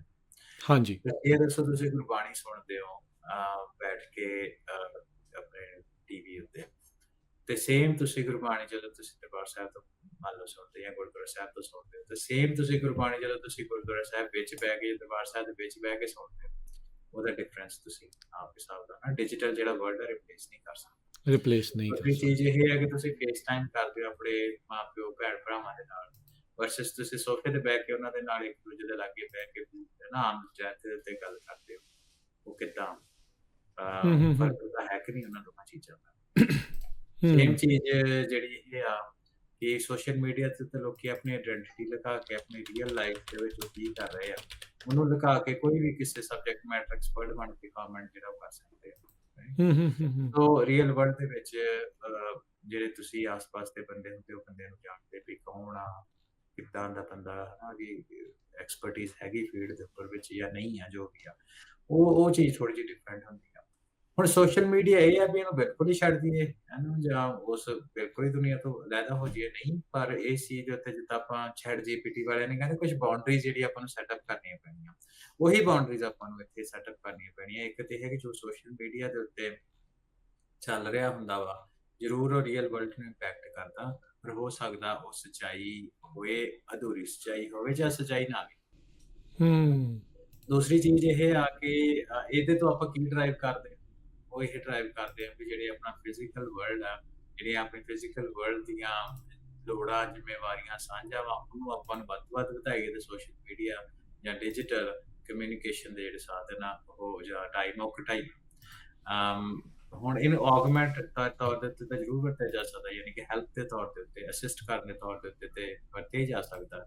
ਜੇ ਕੋਈ ਫਿਜ਼ੀਕਲੀ ਤੁਸੀਂ ਨਹੀਂ ਹੈਗਾ ਤੁਹਾਡੇ ਲਾਗੇ ਤੇ ਉਹਨੂੰ ਤੁਸੀਂ ਸੋਸ਼ਲ ਮੀਡੀਆ ਉੱਤੇ ਜਾਂ ਫੋਨ ਦੇ ਉੱਤੇ ਕਾਲ ਕਰਕੇ ਉਹਨਾਂ ਨਾਲ ਗੱਲਬਾਤ ਕਰ ਸਕਦੇ ਹੋ। ਉਹਦਾ ਤਾਂ ਉਹ ਤਾਂ ਹੋਇਆ ਬੈਨੀਫਿਟ ਤੇ ਨੁਕਸਾਨ ਇਹਨੂੰ ਕਿਸ ਤਰੀਕੇ ਨਾਲ ਹੋ ਸਕਦਾ ਜੇ ਮੰਨ ਲਓ ਵੀ 10 ਮਿੰਟ ਤੁਹਾਡੇ ਤੋਂ ਕੋਈ ਦੂਰ ਰਹਿੰਦਾ ਵਾ ਤੇ ਤੁਸੀਂ ਉਹਨੂੰ 10 ਮਿੰਟ ਮਿਲਣ ਦੀ ਬਜਾਏ ਤੁਸੀਂ 2 ਘੰਟੇ ਉਹਨਾਂ ਫੋਨ ਦੇ ਉੱਤੇ ਗੱਲ ਕਰਦੇ ਹੋ ਹੈ ਨਾ ਉਹ ਸੱਚੀ ਜਿਹੜੀ ਯੂਜ਼ ਆ ਉਹ ਸ਼ਾਇਦ ਨਹੀਂ ਆ ਹੈ ਨਾ ਸਪੈਰਿੰਗ ਬਜਾਏ ਤੁਸੀਂ ਉੱਥੇ ਨਹੀਂ ਕਰ ਸਕਦੇ। ਸੋ ਜਿਹੜੇ ਕੋਈ ਫਿਜ਼ੀਕਲ ਇੰਟਰੈਕਸ਼ਨ ਆ ਜੇ ਤੁਸੀਂ ਕੰਮ ਫਿਜ਼ੀਕਲੀ ਕਰ ਸਕਦੇ ਹੋ ਆਪ ਤੇ ਐਕਸਪੀਰੀਅੰਸ ਫਿਜ਼ੀਕਲ ਜਿਹੜਾ ਐਕਸਪੀਰੀਅੰਸ ਆ ਉਹਨੂੰ ਜ਼ਰੂਰ ਲਓ ਉਹਨੂੰ ਡਿਜੀਟਲ ਐਕਸਪੀਰੀਅੰਸ ਦੇ ਵਿੱਚ ਕਨਵਰਟ ਨਾ ਕਰੋ। ਉਹ ਜਿਹੜਾ ਹੈਗਾ ਉਹ ਸਾਡੀ ਸੋਚਣ ਸਮਝਣ ਤੇ ਕੋਗਨੀਟਿਵ ਸਮਰੱਥਾ ਨੂੰ ਜਿਹੜਾ ਉਹ ਇਫੈਕਟ ਕਰਦਾ। ਤੁਸੀਂ ਸ਼ਰਮੀਲ ਜੀ ਹਰਵਿੰਦਰ ਆਪਾਂ ਇੱਕ ਬ੍ਰੇਕ ਲੈ ਲੈਂਦੇ ਹਾਂ ਤੇ ਬ੍ਰੇਕ ਤੋਂ ਬਾਅਦ ਦੇ ਵਿੱਚ ਫਿਰ ਆਪਾਂ ਜੁੜਦੇ ਹਾਂ ਤੇ ਗੱਲਾਂ ਬਾਤਾਂ ਹੋਰ ਕਰਾਂਗੇ ਐਨਵੀਡੀਆ ਦਾ ਕੀ ਚੱਲ ਰਿਹਾ ਹੈ ਤੇ ਹੋਰ ਜਿਹੜੀਆਂ ਚਰਚਾਵਾਂ ਜਿਹੜੀਆਂ ਆ ਆਪਾਂ ਇਸ ਪ੍ਰੋਗਰਾਮ ਪੰਜਾਬੀ ਟੈਕ ਟਾਕ ਦੇ ਵਿੱਚ ਕਰਦੇ ਹਾਂ। ਮਿਲਦੇ ਹਾਂ ਇੱਕ ਛੋਟੀ ਜੀ ਬ੍ਰੇਕ ਤੋਂ ਬਾਅਦ ਜੀ। ਬ੍ਰੇਕ ਤੋਂ ਬਾਅਦ ਇੱਕ ਵਾਰੀ ਫੇਰ ਆਪ ਸਭ ਦਾ ਸਵਾਗਤ ਕਰਦੇ ਹਾਂ ਪ੍ਰੋਗਰਾਮ ਪੰਜਾਬੀ ਟੈਕ ਟਾਕ। ਮੈਂ ਰਾਜਕਰਨਵੀਰ ਸਿੰਘ ਜੁੜੇ ਹੋਏ ਨੇ ਹਰਵਿੰਦਰ ਸਿੰਘ ਕੰਗ। ਹਰਵਿੰਦਰ ਸਿੰਘ ਸਵਾਗਤ ਹੈ। ਸਤਿ ਸ਼੍ਰੀ ਅਕਾਲ ਇੱਕ ਵਾਰੀ ਫੇਰ। ਧੰਨਵਾਦ ਰਾਜਕਰਨਵੀਰ ਸਿੰਘ ਤੇ ਪੰਜਾਬੀ ਰੇਡੀਓ ਯੂਐਸਏ ਸੁਣਨ ਵਾਲੇ ਸਾਰੇ ਸਰੋਤੇ ਤੇ ਪੰਜਾਬੀ ਟੀਵੀ ਵੇਖ ਰਹੇ ਸਾਡੇ ਸਾਰੇ ਮਾੜੇ ਵਿਊਅਰਸ ਦਾ ਇੱਕ ਵਾਰ ਫੇਰ ਤੋਂ ਨਿੱਘਾ ਜੀ ਆ program Punjabi tech talk. Harvinder ਸ਼ੁਰੂਆਤ 'ਚ ਗੱਲ ਕਰ ਰਹੇ ਸੀ ਵੀ ਕੰਪਨੀ ਜਿਹੜੀ ਆ ਇੱਕ ਸਿੱਧੀ $1 ਟ੍ਰਿਲੀਅਨ ਤੇ ਉਹਦਾ IPO ਹੋਣ ਵਾਲਾ ਆ ਤੇ ਇੱਕ ਕੰਪਨੀ 5 ਟ੍ਰਿਲੀਅਨ ਦੇ ਉੱਤੇ ਪਹੁੰਚ ਗਈ ਆ। ਐਨਵੀਡੀਆ AI ਚਿਪਸ ਦੀ ਕਹਿ ਸਕਦੇ ਆ ਵੀ ਇਸ ਟਾਈਮ ਨੰਬਰ 1 ਕੰਪਨੀ ਬਣੀ ਹੋਈ ਆ ਜੋ ਕਿ US ਦੇ ਵਿੱਚ ਸੁਪਰ ਕੰਪਿਊਟਰ ਵੀ ਬਣਾਉਂਦੀ ਆ। ਉਹ 5 ਟ੍ਰਿਲੀਅਨ ਉਸ ਦੀ ਜਿਹੜੀ ਵੈਲਿਊਏਸ਼ਨ ਜਿਹੜੀ ਉਹ ਹੋ ਗਈ ਆ। ਸੋ ਕੀ ਮਤਲਬ ਹੈ ਜੀ ਹੁਣ ਇਸ ਦਾ ਅੱਜ ਤਾਂ AI ਇਹੀ ਦਿਖਾ ਰਹੀ ਆ ਵੀ ਡਾਲਰ ਹੀ ਡਾਲਰ ਆ। ਜੀ ਬਿਲਕੁਲ ਆਪਣੇ ਗੱਲ ਬਾਤ ਅੱਜ ਦੀ ਪੂਰੇ ਟਾਕ ਸ਼ੋ ਦਾ ਜਿਹੜਾ ਥੀਮ ਆ ਉਹ ਸੇਮ ਆ ਕਿ AI ਜਿਹੜਾ ਬਹੁਤ ਜ਼ਿਆਦਾ ਵੈਲਥ ਜਨਰੇਟ ਕਰ ਰਹੀ ਆ। ਐਨਵੀਡੀਆ ਨੇ ਨਾ ਇਨੋਵੇਟਿਵ ਆਈਡੀਆਜ਼ ਰੱਖੇ ਆ ਬਹੁਤ ਜ਼ਿਆਦਾ ਪਰ ਉਹਨੇ ਆਪਣਾ ਫੀਲਡ ਨਹੀਂ ਛੱਡਿਆ ਹਨਾ। ਸਾਨੂੰ ਜਿਸ ਸਰੋਤੇ ਜਿਹੜੇ ਜਾਂ ਵਿਊਅਰਸ ਜਿਹੜੇ ਐਨਵੀਡੀਆ ਤੋਂ ਪੁਰਾਣੇ ਜਾਣਕਾਰ ਹੋਣਗੇ 2013-14 ਦੇ ਟਾਈਮ ਫਰੇਮ ਵਿੱਚ ਉਹਨਾਂ ਦੇ ਇਦਾਂ ਹੀ ਰੈਲੀ ਹੋਈ ਸੀ। ਉਸ ਤੋਂ ਬਾਅਦ ਦੂਸਰੀ ਵਾਰ ਇਹਨਾਂ ਦੀ ਰੈਲੀ ਹੋਈ ਆ। ਸੋ ਇਹਨਾਂ ਆਪਣੇ ਆਪ ਨੂੰ ਉਦੋਂ ਦੇ ਨਾ ਇੰਟੈਲ ਨੂੰ ਜਿੱਦਾਂ ਢੇਰ ਕੀਤਾ ਸੀ ਜ਼ਿਆਦਾ ਇਹਨਾਂ ਦਾ ਆਈਡੀਆ ਜਿਹੜਾ ਹੈਗਾ ਸੀ ਉਹ ਗ੍ਰਾਫਿਕ ਕਾਰਡ ਦੇ ਵਿੱਚ ਉਦੋਂ ਇਹਨਾਂ ਪੈਸੇ ਬਣਾ ਕੇ ਤੇ ਇਨਵੈਸਟ ਕੀਤਾ AI ਦੇ ਵਿੱਚ ਉਹ ਉਹਨਾਂ ਦਾ ਸਾਹਮਣੇ ਆ ਰਿਹਾ। ਐਨਵੀਡੀਆ ਨੇ ਕਾਫੀ ਜ਼ਿਆਦਾ ਰਾਜਕਰਨ ਸਟ੍ਰੈਟੇਜੀਜ਼ ਜਿਹੜੀਆਂ ਸਾਹਮਣੇ ਲੈ ਕੇ ਆਏ ਜਿਹਦੇ ਕਰਕੇ ਉਹਨਾਂ ਦਾ $5 ਟ੍ਰਿਲੀਅਨ ਦੇ ਉੱਤੇ ਕੰਮ ਜਿਹੜਾ ਉੱਪਰ ਚਲਾ ਗਿਆ। ਪਹਿਲਾ ਇਹ ਆ ਵੀ ਸਾਡੇ ਸਰੋਤੇ ਰਿਵਿਊਅਰਸ ਨੂੰ ਚੇਤਾ ਹੋਊਗਾ ਕਿ ਨੋਕੀਆ ਕਰਕੇ ਕੰਪਨੀ ਹੈਗੀ ਸੀ ਹਨਾ। ਅੱਜ ਕੱਲ੍ਹ ਘੱਟ ਸੁਣਦੇ ਹੁੰਦੇ ਆ ਜਿਹੜੇ ਪੁਰਾਣੇ ਜਿਨ੍ਹਾਂ ਦੇ ਫੋਨ ਆ ਨੋਕੀਆ ਦੇ ਫੋਨ ਯੂਜ਼ ਕਰਦੇ ਆ। ਸੋ ਉਹਨਾਂ ਨੇ AI ਪਲੇਟਫਾਰਮ ਨੋਕੀਆ ਤੇ ਐਨਵੀਡੀਆ ਨੇ ਕੋਲੈਬੋਰੇਟ ਕਰਕੇ 6G ਜਿਹੜਾ ਪਲੇਟਫਾਰਮ ਆ ਉਹਦੇ ਵਿੱਚ ਇਹ ਕਹਿੰਦੇ ਕਿ ਅਸੀਂ ਅਮਰੀਕਾ ਦੀ ਲੀਡਰਸ਼ਿਪ ਲੈ ਕੇ ਆਉਣੀ ਆ। ਹੂੰ, ਹੂੰ, ਹੂੰ, ਹੂੰ। ਆਪਾਂ ਨੂੰ ਚੇਤਾ ਹੋਊਗਾ ਕਿ 4G 5G ਦੇ ਵਿੱਚ ਜਿਹੜੇ ਬਾਕੀ ਇਹ ਫੋਨ ਸੀ ਸੈੱਟ ਸੀ ਐਪਲ ਜਾਂ ਜਿਹੜੇ ਗੂਗਲ ਬੇਸਡ ਐਂਡਰੋਇਡ ਇਨਫਰਾਸਟ੍ਰਕਚਰ ਉਹ ਜ਼ਿਆਦਾ ਵਧਿਆ ਹੂੰ, ਤੇ ਹੂੰ, ਇਨ ਹੂੰ। ਟੈਲੀਕਮਿਊਨੀਕੇਸ਼ਨ ਫਰੰਟ ਅਮਰੀਕਾ ਵਿੱਚ ਤਾਂ ਨਹੀਂ, ਥੋੜਾ ਨਾਰਥ ਅਮਰੀਕਾ ਵਿੱਚ ਵੀ ਤੁਸੀਂ ਲਾ ਲਓ ਕਿ ਓਵਰਆਲ ਨਹੀਂ, ਪਰ ਪੂਰੀ ਵਰਲਡ ਦੇ ਵਿੱਚ ਚਾਈਨਾ ਦੀ ਜਿਹੜੀ ਹਰੀ ਝੰਡੀ ਰਹੀ ਖਾਸ ਤੌਰ ਤੇ 3G 4G 5G ਉਹਨਾਂ ਹੂੰ, ਦੇ ਹੂੰ, ਹੂੰ, ਹੂੰ। ਕਾਫੀ ਜ਼ਿਆਦਾ ਕੀਤਾ। ਹੁਣ ਕਿਉਂਕਿ ਜਿਹੜਾ ਰੀਜਨਲਿਜ਼ਮ ਜਿਹੜਾ ਉਹ ਜ਼ਿਆਦਾ ਆ ਰਿਹਾ, ਉਹਦੇ ਕਰਕੇ ਜਿਹੜਾ ਅਮਰੀਕਾ ਦੀ ਉਹ ਕਹਿੰਦੇ ਸੀ ਅਸੀਂ ਉਹਨਾਂ ਜਿਹੜੀ ਟਰਮ ਲੈ ਕੇ ਆਂਦੀ ਸਾਹਮਣੇ ਐਨਵੀਡੀਆ ਤੇ ਨੋਕੀਆ ਨੇ ਇਕੱਠੇ ਹੋ ਕੇ 6G ਦੇ ਵਾਸਤੇ ਉਹਨਾਂ ਕਿਹਾ ਕਿ ਪਾਵਰਿੰਗ ਅਮਰੀਕਾਜ਼ ਰਿਟਰਨ ਟੂ ਟੈਲੀਕਮਿਊਨੀਕੇਸ਼ਨ ਲੀਡਰਸ਼ਿਪ। ਅੱਛਾ। ਉਹਨੇ $1 ਬਿਲੀਅਨ ਜਿਹੜਾ ਇਨਵੈਸਟ ਕੀਤਾ ਨੋਕੀਆ ਦੇ ਵਿੱਚ, ਹੂੰ, $6 ਤਕਰੀਬਨ ਬਣਦੇ ਆ ਇੱਕ ਸ਼ੇਅਰ ਉਹਨੂੰ ਲੈ ਕੇ। ਹੂੰ, ਹੂੰ। ਤੇ ਵੀ AI RAN 6G ready aerial computer platform ਉਹਨਾਂ ਸਾਹਮਣੇ ਲੈ ਕੇ ਆਂਦਾ। ਸੋ ਚਲੋ ਬਾਲੀ ਆਪਾਂ ਡੀਟੇਲ ਚ ਨਹੀਂ ਜਾਂਦੇ, ਪਰ ਉਹਨਾਂ ਟੈਲੀਕਮਿਊਨੀਕੇਸ਼ਨ ਨੂੰ ਲੈ ਕੇ ਸਾਹਮਣੇ 6G ਦੇ ਵਿੱਚ AI ਦੀ ਇਨਵੈਸਟਮੈਂਟ ਲਈ ਆ।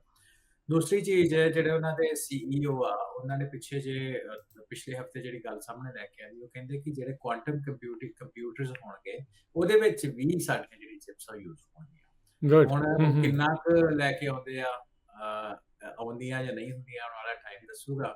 ਪਰ ਉਹਦੇ ਨਾਲ ਇਹ ਹੈ ਕਿ ਉਹਨੇ ਵੀ ਇਹਦਾ ਜਿਹੜਾ ਸਟਾਕ ਦਾ ਪ੍ਰਾਈਸ ਤਾਂ ਚੱਕਿਆ। ਤੀਸਰੀ ਜਿਹੜੀ ਗੱਲ ਇਹ ਆ ਕਿ ਐਨਵੀਡੀਆ ਤੇ ਓਰੈਕਲ ਉਹ US department of energy the largest AI super computer ਬਣਾ ਰਹੇ ਆ ਫॉर ਸਾਇੰਟਿਫਿਕ ਡਿਸਕਵਰੀ। ਅੱਛਾ, ਠੀਕ ਆ। ਠੀਕ ਆ। ਸੋ ਬੇਸਿਕਲੀ ਉਹਦੇ ਵਿੱਚ 1 ਲੱਖ ਤੋਂ ਜ਼ਿਆਦਾ ਜਿਹੜੇ ਬਲੈਕਵੈਲ GPUs ਆ ਤੇ ਇਕੋਨੈਕਸ ਉਹਨਾਂ ਦੇ ਸਿਸਟਮ ਆ, ਤੇ ਉਹ ਬੇਸਿਕਲੀ AI ਦੀ ਪਰਫਾਰਮੈਂਸ ਦੇਣਗੇ ਗਵਰਨਮੈਂਟ ਆਫ ਅਮਰੀਕਾ, ਹੂੰ, ਹੂੰ। ਗਵਰਨਮੈਂਟ ਦੇ ਯੂਨਾਈਟਿਡ ਸਟੇਟਸ। ਹੂੰ, ਹੂੰ। ਉਸ ਤੋਂ ਬਾਅਦ ਐਨਵੀਡੀਆ ਤੇ ਜਿਹੜੇ ਉਹਨਾਂ ਦੇ ਪਾਰਟਨਰਸ ਆ, ਉਹਨਾਂ ਨੇ ਬਿਲਡ ਅਮਰੀਕਾ ਦਾ AI ਇਨਫਰਾਸਟ੍ਰਕਚਰ ਜਿਹੜਾ ਉਹ ਕ੍ਰੀਏਟ ਕਰਨ ਦੀ ਨਾਲ ਗੱਲ ਕੀਤੀ ਹੈ ਨਾ, ਜਿਹਦੇ ਵਿੱਚ ਤੁਹਾਡੇ ਸਟਾਰਗੇਟ ਵਗੈਰਾ ਜਿਹੜੇ ਸਾਰੇ ਹੁੰਦੇ ਆ। ਹੂੰ। ਉਹਦੇ ਵਿੱਚ ਉਹਨੇ ਇਹ ਕਿਹਾ ਵੀ ਅਮਰੀਕਾ ਦੇ ਵਿੱਚ ਅਸੀਂ next generation of industry revolution ਲੈ ਕੇ ਆਉਣਾ, ਦਾ ਬਲੂਪ੍ਰਿੰਟ ਜਿਹੜਾ ਉਹ ਤਿਆਰ ਕਰਦੇ ਪਏ। ਜੀ। ਠੀਕ ਆ। ਸੋ ਤੁਸੀਂ ਐਨਵੀਡੀਆ ਦੇ 5 ਟ੍ਰਿਲੀਅਨ ਜਿਹੜੀ ਕੰਪਨੀਆਂ ਉਹਦੀ ਗੱਲਬਾਤ ਹੈ ਨਾ ਆਪਾਂ ਕਰਦੇ ਪਏ ਆ। ਸੋ ਇਹ ਸਾਰੀਆਂ ਚੀਜ਼ਾਂ ਹੋਣ ਦੇ ਨਾਲ ਜਿਹੜੀ ਸਾਰੀ ਚੀਜ਼ਾਂ ਹੋਣ ਦੇ ਨਾਲ, ਕਿਉਂਕਿ ਕੰਪਨੀ ਦੀ ਜਿਹੜੀ ਵੈਲਿਊ ਹੈ ਬਹੁਤ ਜ਼ਿਆਦਾ ਵਧੀ ਆ, ਤੇ ਕਰਕੇ ਯੂਜ਼ਰ ਇੰਟਰਸਟ ਜਿਹੜਾ ਇਨਵੈਸਟਰ ਇੰਟਰਸਟ ਆ ਬਹੁਤ ਜ਼ਿਆਦਾ ਆਇਆ ਸਾਹਮਣੇ, ਤੇ ਉਹਦੇ ਕਰਕੇ ਰਾਜਕਰਨ ਦੀ ਜਿਹੜੀ ਵੈਲਿਊ ਆ $5 ਟ੍ਰਿਲੀਅਨ ਤੋਂ ਵੱਧ ਚੁੱਕੀ ਆ। ਸੋ ਸਭ ਕੁਝ AI ਦੇ ਨਾਲ, AI ਕੰਪਿਊਟਰ ਦੇ ਨਾਲ ਰਿਲੇਟਡ ਆ, AI ਹਾਰਡਵੇਅਰ ਦੇ ਨਾਲ ਰਿਲੇਟਡ ਆ, ਜਿਹੜਾ ਕਿ ਰਾਈਟ ਪੁਆਇੰਟ ਇਨ ਟਾਈਮ ਜਿਹੜੇ ਜੈਨਸਨ ਹੁਆਂਗ ਆ ਉਹਨੇ ਆਪਣੀ ਕੰਪਨੀ ਦੀ ਸਟ੍ਰੈਟਜੀ ਲੈ ਕੇ ਆਂਦੀ ਤੇ ਰਾਈਟ ਟਾਈਮ ਤੇ ਐਕਟ ਕੀਤਾ, ਰਾਈਟ ਟਾਈਮ ਤੇ ਡਿਵੈਲਪ ਕਰ ਰਹੇ ਆ, ਤੇ ਹੁਣ ਕਹਿ ਲਓ ਕਿ ਪੈਸੇ ਜਾ। ਅੱਛਾ, ਇਹ ਸਾਰੀਆਂ ਚੀਜ਼ਾਂ ਲੋਕਾਂ ਨੂੰ ਹੋਰ ਜ਼ਿਆਦਾ ਗ੍ਰੀਡੀ ਲਾਲਚੀ ਤਾਂ ਨਹੀਂ ਬਣਾ ਦੇਣਗੀਆਂ? ਕਿਉਂਕਿ ਇੰਪੈਕਟ ਤਾਂ ਬੰਦੇ ਦੇ ਮਨ ਦੇ ਵਿੱਚ ਪੈਂਦਾ ਹੀ ਆ। ਇੰਨੀ ਵੈਲਥ ਜਨਰੇਸ਼ਨ ਜਿਹੜੀ ਉਹ ਹੋ ਰਹੀ ਆ ਆਪਣੀ ਕਮਿਊਨਿਟੀ ਦੀ, ਆਪਾਂ ਜੇ ਗੱਲ ਕਰੀਏ ਜਾਂ ਓਵਰਆਲ ਦੁਨੀਆ ਦੀ ਵੀ ਜੇ ਗੱਲ ਕਰੀਏ, ਲਾਲਚ ਗਰੀਡ ਇੱਕ ਵੱਡੀ ਸਮੱਸਿਆ ਦੇ ਤੌਰ ਦੇ ਉੱਤੇ ਉੱਭਰ ਰਹੀ ਹੈ, ਜਿਹਦੇ ਕਰਕੇ ਲੋਕ ਹਰ ਪੁੱਠੇ ਤਰੀਕੇ ਦੇ ਜਿਹੜੇ ਕੰਮਾਂ ਵੱਲ ਨੂੰ ਜਿਹੜਾ ਉਹ ਪੈ ਜਾਂਦਾ। ਇਹ ਤਾਂ ਇੱਕ ਸਬਜੈਕਟਿਵ ਜਿਹਾ ਕੁਐਸਚਨ ਆ। ਸੋ ਆਫ ਕੋਰਸ ਜਿੰਨੀ ਕੁ ਬੰਦੇ ਦੀ ਦੌਲਤ ਦੀ ਲੋੜ ਹੁੰਦੀ ਹੈ ਗੁਜਰਾਤ ਦੀ, ਤਾਂ ਉਹਦਾ ਤਾਂ ਕੋਈ ਐਂਡ ਨਹੀਂ ਹੁੰਦਾ। ਪਰ ਇਹ ਮੋਰ ਲਾਈਕ ਅ ਫਿਲਾਸਫੀਕਲ ਕੁਐਸਚਨ ਆ। ਉਹਨੂੰ ਆਪਾਂ ਮੈਨੂੰ ਲੱਗਦਾ ਕਿ ਇੱਥੇ ਆਪਾਂ ਕੀ ਐਡਰੈਸ ਕਰਨਾ, ਪਰ ਇਹਦੇ ਵਿੱਚ ਗੱਲ ਇਹ ਆ ਕਿ ਆਪਾਂ ਜਿਹੜੀ ਕੈਪੀਟਲਿਸਟ ਸੁਸਾਇਟੀ ਦੇ ਵਿੱਚ ਰਹਿੰਦੇ ਆ, ਕੈਪੀਟਲ ਇਹ ਸਾਰੀ ਚੀਜ਼ ਚਲਾਉਂਦਾ। ਮੰਨ ਲਓ ਵੀ ਜੇ ਆਪਾਂ ਐਜ਼ ਅ ਕਮਿਊਨਿਟੀ, ਜੇ ਸਾਡੀ ਕਮਿਊਨਿਟੀ ਦੇ 100 ਬੰਦੇ ਆ, ਕਿ ਮੰਨ ਲਓ 100 ਸਾਡੇ ਸਟਾਰਟਅਪਸ ਹੈਗੀਆਂ ਕਮਿਊਨਿਟੀ ਵਿੱਚ, ਮੈਨੂੰ ਨਹੀਂ ਲੱਗਦਾ ਹੋਣਗੀਆਂ ਤਾਂ, ਪਰ ਮੰਨ ਲਓ ਕਿ 100 ਸਟਾਰਟਅਪਸ ਹੋਣ, ਉਹਨਾਂ ਚੋਂ ਜੇ 5, 7, 8, 10 ਸਟਾਰਟਅਪਸ ਵੀ ਕੁਛ ਕਮਿਊਨਿਟੀ ਦੇ ਭਲੇ ਦੇ ਕੰਮ ਕਰਨ ਲੱਗ ਪੈਣ, ਤੇ ਉਹ ਫਿਰ ਮੈਨੂੰ ਇਹ ਲੱਗਦਾ ਕਿ ਆਪਾਂ ਨੂੰ ਉਸ ਪਾਸੇ ਨੂੰ ਤੁਰਨਾ ਚਾਹੀਦਾ। ਸਾਡਾ ਜਿਹੜਾ ਸਿਧਾਂਤ ਹੈਗਾ ਦਸਵੰਧ ਕੱਢਣ ਦਾ, ਸਾਡੀਆਂ ਟੈਕ ਆਰਗੇਨਾਈਜੇਸ਼ਨਸ ਇੱਦਾਂ ਦੀਆਂ, ਮੇਰਾ ਸੁਪਨਾ ਇਹ ਆ ਕਿ ਇਸ ਹਿਸਾਬ ਨਾਲ ਖੜੀਆਂ ਹੋਣ ਕਿ ਕੁਛ ਸਟਾਰਟਅਪਸ ਹੋਣ ਜਿਨ੍ਹਾਂ ਦਾ ਮੋਟਿਵ ਹੈਗਾ ਕਿ 10% ਆਫ ਦਾ ਪ੍ਰੋਫਿਟ ਜਿਹੜਾ ਉਹ ਪਬਲਿਕ ਦੀ ਹੈਲਪ ਦੇ ਵਾਸਤੇ ਅਸੀਂ ਕਮਿਟ ਕਰਦੇ ਆ ਦਸਵੰਧ ਕੱਢ ਕੇ। ਤੇ ਰਾਜਕਰਨ ਮੈਂ ਇਹ ਗੱਲ ਤਾਂ ਕੀਤੀ ਕਿ ਆਪਣੀ ਗੱਲ ਦੇ ਵਿੱਚ ਇਹ ਨਾ ਲੱਗੇ ਵੀ ਆਪਾਂ ਕਿਸੇ ਨੂੰ ਡਿਸਕਰੇਜ ਕਰੀਏ ਇਸ ਪਾਸੇ ਆਉਣ ਦੇ ਵਿੱਚ। ਆਪਾਂ ਨੂੰ ਇਨਕਰੇਜ ਹੀ ਕਰਨਾ ਚਾਹੀਦਾ, ਤੇ ਇਨਕਰੇਜ ਕਰਨਾ ਚਾਹੀਦਾ ਵੀ ਤੁਸੀਂ ਜਿਹੜੇ ਗੁਰੂ ਸਾਹਿਬ ਨੇ ਸਾਨੂੰ ਸਿਧਾਂਤ ਦਿੱਤੇ ਆ ਉਹਦੇ ਉੱਤੇ ਪਹਿਰਾ ਦਿੰਦੇ ਹੋਏ ਜੋ ਅੱਜ ਕੱਲ੍ਹ ਸਮੇਂ ਦੇ ਵਿੱਚ ਚੱਲ ਰਿਹਾ ਉਹਦਾ ਅਸੀਂ ਹਿੱਸਾ ਬਣੀਏ, ਕੋਰਸ ਗ੍ਰੀਡ ਤੋਂ ਆਪਾਂ ਨੂੰ ਦੂਰ ਰਹਿਣਾ ਚਾਹੀਦਾ ਤੇ ਜਿਹੜਾ ਦਸਵੰਧ ਆ ਜ਼ਰੂਰ ਕੱਢਣਾ ਚਾਹੀਦਾ। ਜਿਹੜਾ ਬੰਦਾ ਮੈਂ ਕਹਿੰਦਾ ਕਿ ਚਲੋ ਟੈਕ ਗੱਲ ਦੀ ਨਹੀਂ ਆ, ਪਰ ਮੈਂ ਤੁਹਾਡਾ ਜਿਹੜਾ ਕੁਐਸਚਨ ਹੈ ਇੰਪੋਰਟੈਂਟ ਹੈ ਬਹੁਤ, ਇਹਦਾ ਜਵਾਬ ਤਾਂ ਮੇਰੇ ਕੋਲ 100% ਨਹੀਂ ਹੈਗਾ, ਪਰ ਮੈंने ਕਿਸ ਦਾ ਜਵਾਬ ਇਹਦੇ ਬਾਰੇ ਸੁਣਿਆ ਸੀ। ਹੂੰ ਤੇ ਮੈਨੂੰ ਵਧੀਆ ਲੱਗਾ ਗੱਲ। ਇਹ ਹੈ ਕਿ ਜਿਹੜੇ ਬੰਦੇ ਕੋਲ ਵਿਕਾਰ ਹੁੰਦੇ ਆ, ਜਿਹੜਾ ਬੰਦਾ ਸੇਵਾ, ਸਿਮਰਨ ਤੇ ਦਸਵੰਧ ਕੱਢਦਾ, ਉਹ ਹੌਲੀ-ਹੌਲੀ ਇਹਨਾਂ ਵਿਕਾਰਾਂ ਤੋਂ ਜਿਹੜਾ ਦੂਰ ਹੋਈ ਜਾਂਦਾ। ਸੋ ਜੇ ਆਪਾਂ ਇਸ ਵਿਕਾਰਾਂ ਤੋਂ ਬਚਣਾ ਵਾ ਤੇ ਆਪਾਂ ਨੂੰ ਉਸ ਪਾਸੇ ਤੁਰਨਾ ਪਊਗਾ, ਪਰ ਇਸ ਤਰ੍ਹਾਂ ਨਹੀਂ ਵੀ ਆਪਾਂ ਸ਼ਾਇਦ ਲਾਲਚੀ ਹੋ ਜਾਗੇ ਤੇ ਸਾਨੂੰ AI ਇਨਫਰਾਸਟ੍ਰਕਚਰ ਜਾਂ ਸਟਾਰਟਅਪ ਇਨਫਰਾਸਟ੍ਰਕਚਰ ਜਾਂ ਵੈਲਥ ਅਕਮੂਲੇਸ਼ਨ ਦੇ ਰਾਹ ਵਿੱਚ ਤੁਰਨਾ ਚਾਹੀਦਾ।